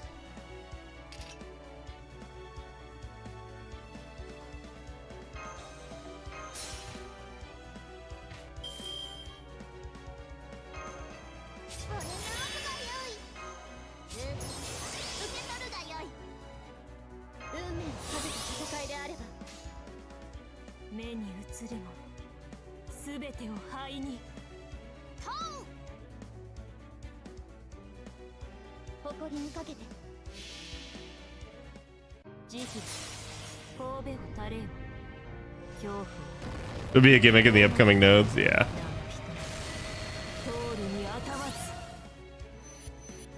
Okay. The only thing I don't know is I don't know how many I need to kill. Is it just 9? Is it 12? Is it... We shall see. 10? Okay. Well, that should be doable.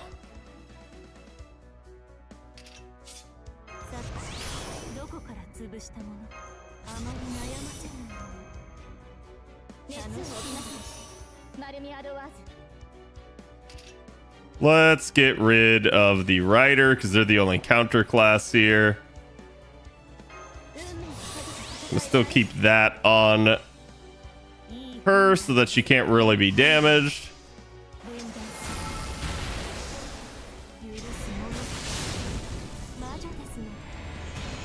I could definitely have staggered, but I figured, take the free NP generation.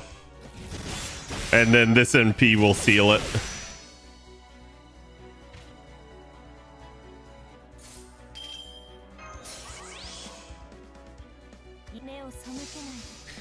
Boom, baby.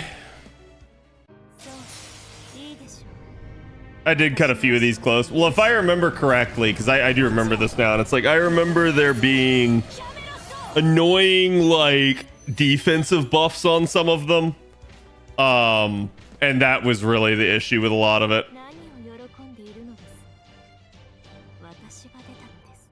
Yeah, and Arts Looper is really nice here. With that in mind, I might start like if this keeps being a thing, I might change gears to like someone like Surfmo or something, just for the easy loopability of it. But we'll see. Ooh, chat, we're actually getting close. I'm gonna end up with rank 8 of the Mystic Code soon.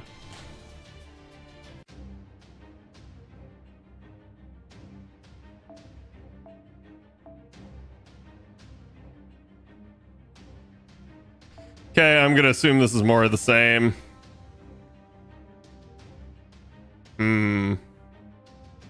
Well, I guess, you know, it probably helps if I actually switch to cranking instead. Let's keep this as is, because I pretty much have the most charge I possibly can here. Oh, my bad. I also had MASH in the background of that. Oops, I'm sorry, guys. Not that she ever saw the field, but... or even carried a CE. It's Joe Frias.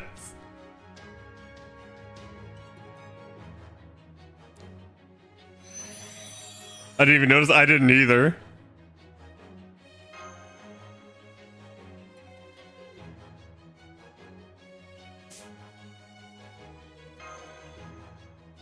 Run invalidated, you're a fraud. Yeah.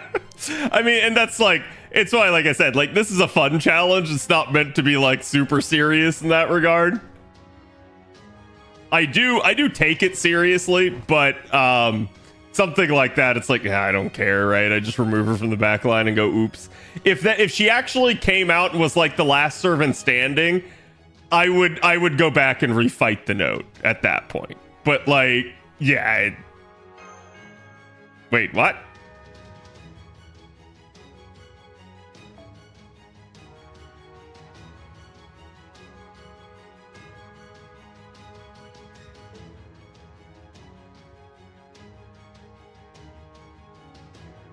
Kadok just carried us. I'm not sure whether or not to be impressed or like upset with him. Yeah, I feel like Kadok just does not actually have this physical strength. And if anything, he already remarked that his back was hurting earlier, and I'm like, that wouldn't happen to us because we train. Like, we actually go and train with, like, Leonidas and shit. Yeah, maybe magic, right? Like, that might be how he's managing. But I was gonna say, I was like, there's just no way Kadok has, like, more stamina than us. Oh, right. This is where we first... well... Wait, was it here, chat? Or was one of these in the Sea Monster Crisis event? I think it's here. I think this is where we first encounter these creatures. Yeah, okay. Because these continue to be a thing.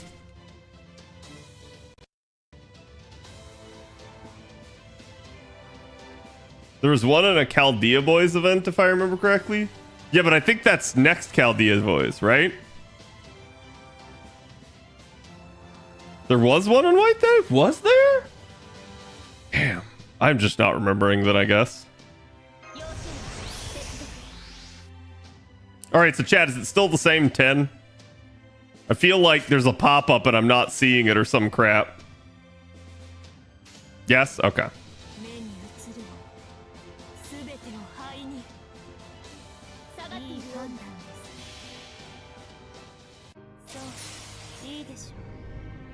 This was the final fight of Chaldea Boys this year. Damn, God, I do not remember that. Like, this feels like this is the first time I'm seeing it on NA, but I'll trust chat on this because, again, this is what happens to me when I play multiple servers.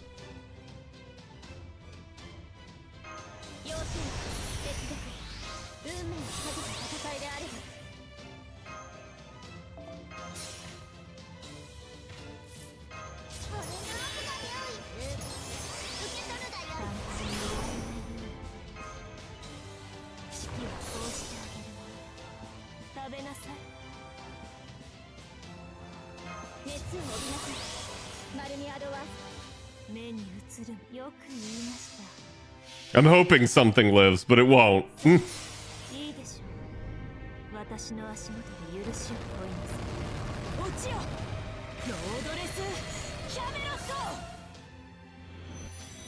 I was gonna say, she's doing well over 100k. It's about 150k per enemy right now. It's probably not. She's probably doing less to the insects, but the man trait on the other enemies is like just getting them slaughtered.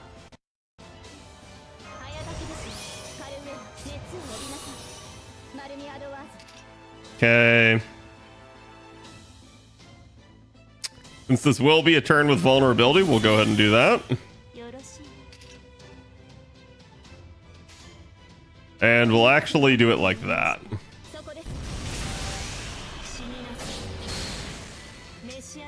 Thanks for the free crit.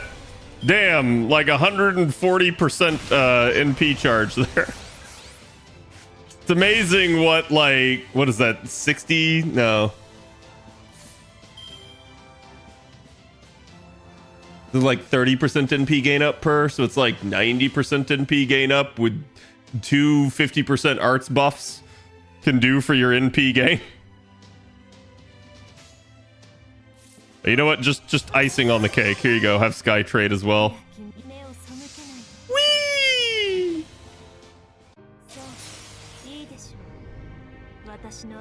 Those enemies were introduced in the spectacle event. Okay. Yeah, God, I don't know why. I'm just drawing a blank on that.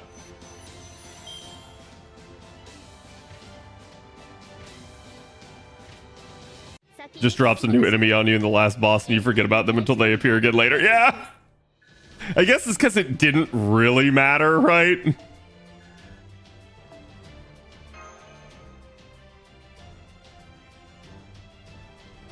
They just reduced the turns. Okay. Well, looks like this is going to keep being a thing. At least this goes fast.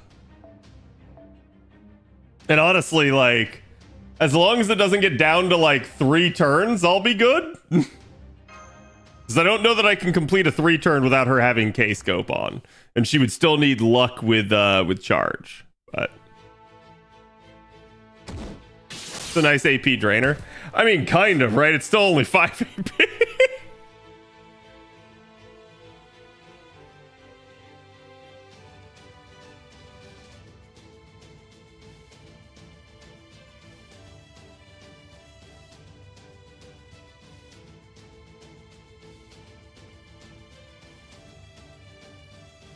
Hold on, Naruto's gotta help.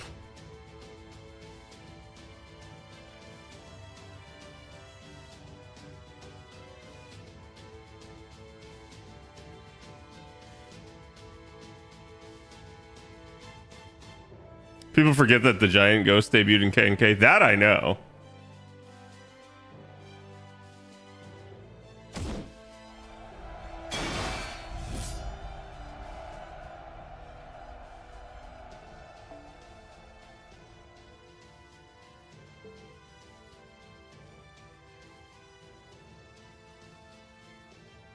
Leaving behind everything that might slow them down, like Naruto.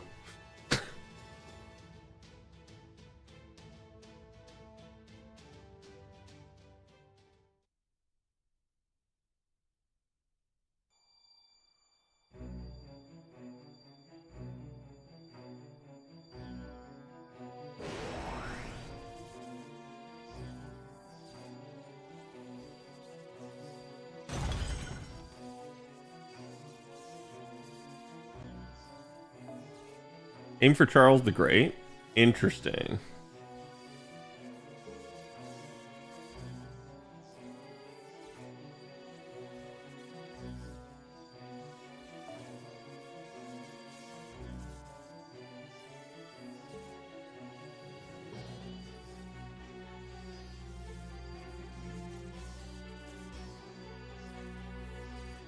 Oh, ballistic missiles.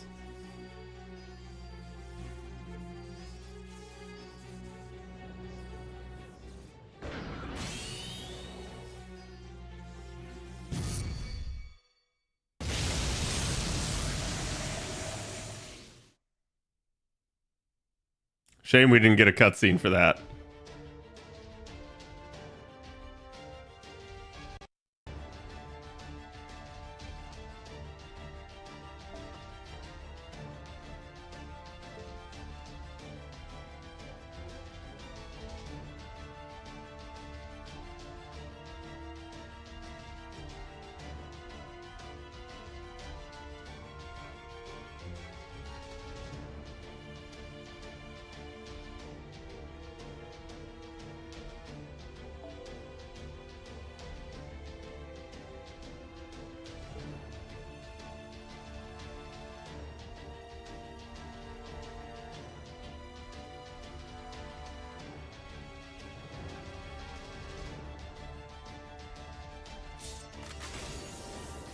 Are they gonna blow it out of the sky, or I mean, doesn't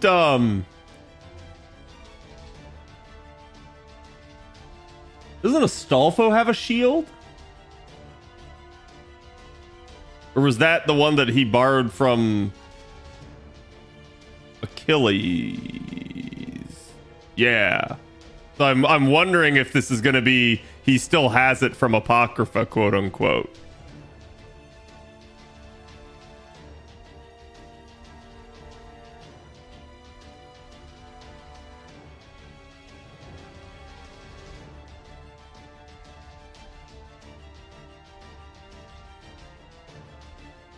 Gus Yaku, thank you for the follow. Welcome.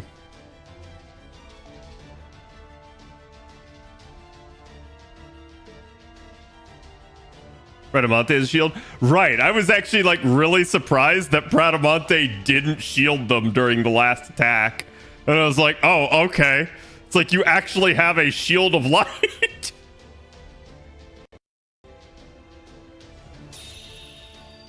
That is a noble phantasm in its own right.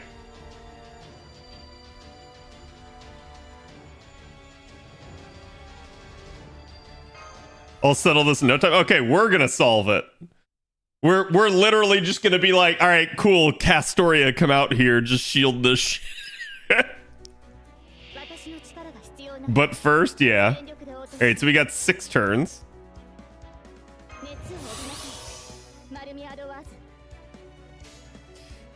If only.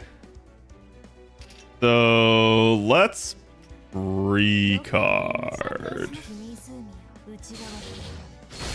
Let's try to get stars, because I might need crits.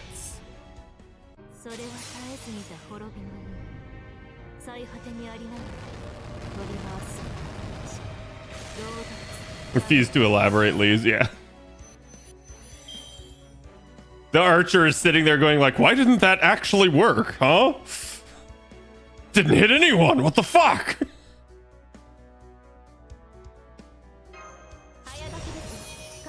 Ooh, 2 arts cards. I would really, really, really, really like to use that.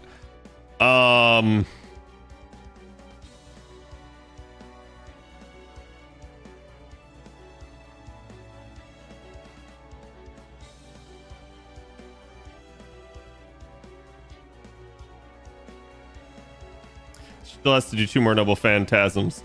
I still have 100% charge right there and 30% of the back end off of your bride, but these 2 arts cards are very, very likely to, well, let's just say get the job done.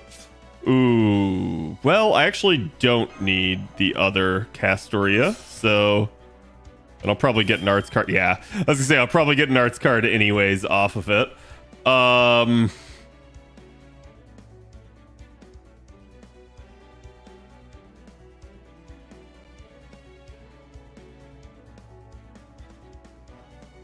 Well, unlikely to get a crit.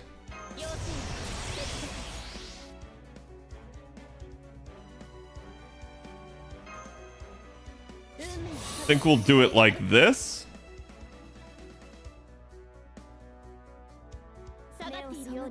And then that.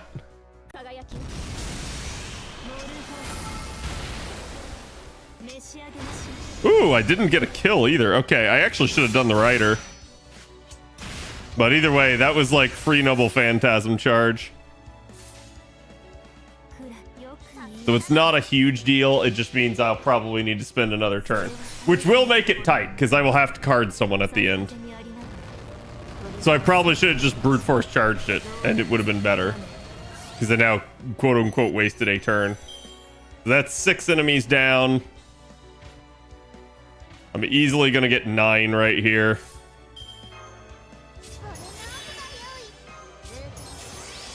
Oh, you know, I actually should have given her Nero's buff. That would have helped, but it wouldn't have made enough of a difference.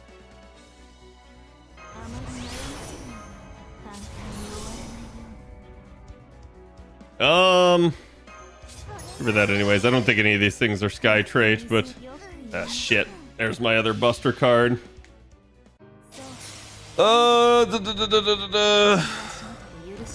Zerker Musashi carried me through these fights on her jet skis. Yeah. I mean, Morgan's carrying me, but it's just one of those deals where when you do Saberface only, stuff like this gets actually kind of interesting. Okay, I have Bride and cards right there, so let's go ahead and do that.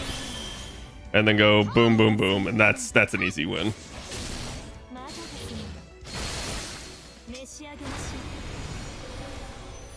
Like, knowing that you only need the 10 definitely helps.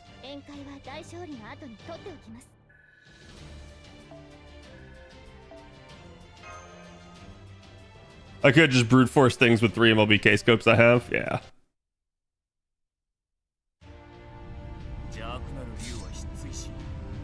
Oh. Okay, so is he gonna try to destroy the arrow? It's an interesting idea. He's fighting fire with fire.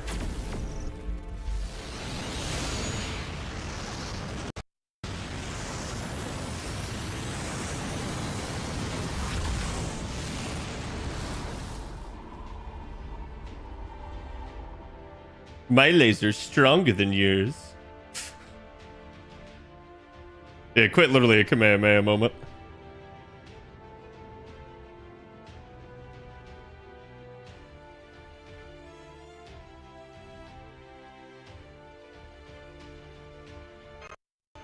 Yeah, but end before he does it again.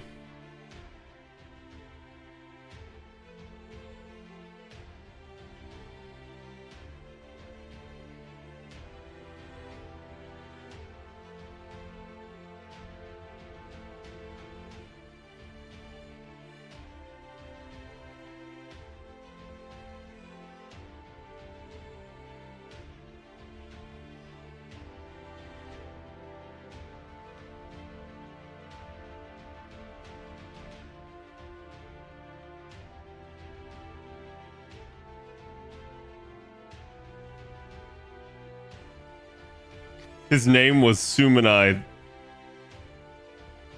the too frequently summoned.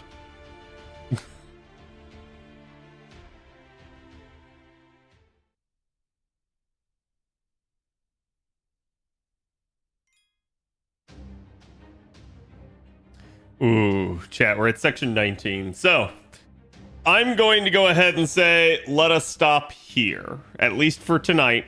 We are literally just getting into like the final acts here. I assume there's still quite a bit to go, but I also assume that it should wrap up pretty nicely when we actually get to the Revenge Realm base. So, you think we can finish tomorrow? I do. I don't want to, like, for people that are reading alongside me, I don't want to, like, go over stream and then have them miss and have to catch up, so. 22 is just reading, so 21 is last fight. Yeah. All right. So, chat, like I said, we'll end it here. Let me see who all's on.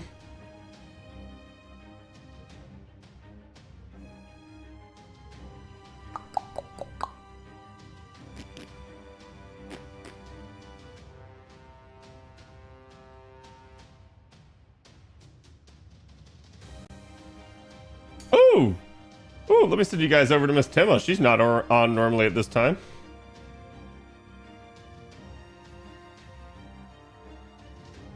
So if you guys are unaware, Timma is my emote artist. She's also done at least one commission for me.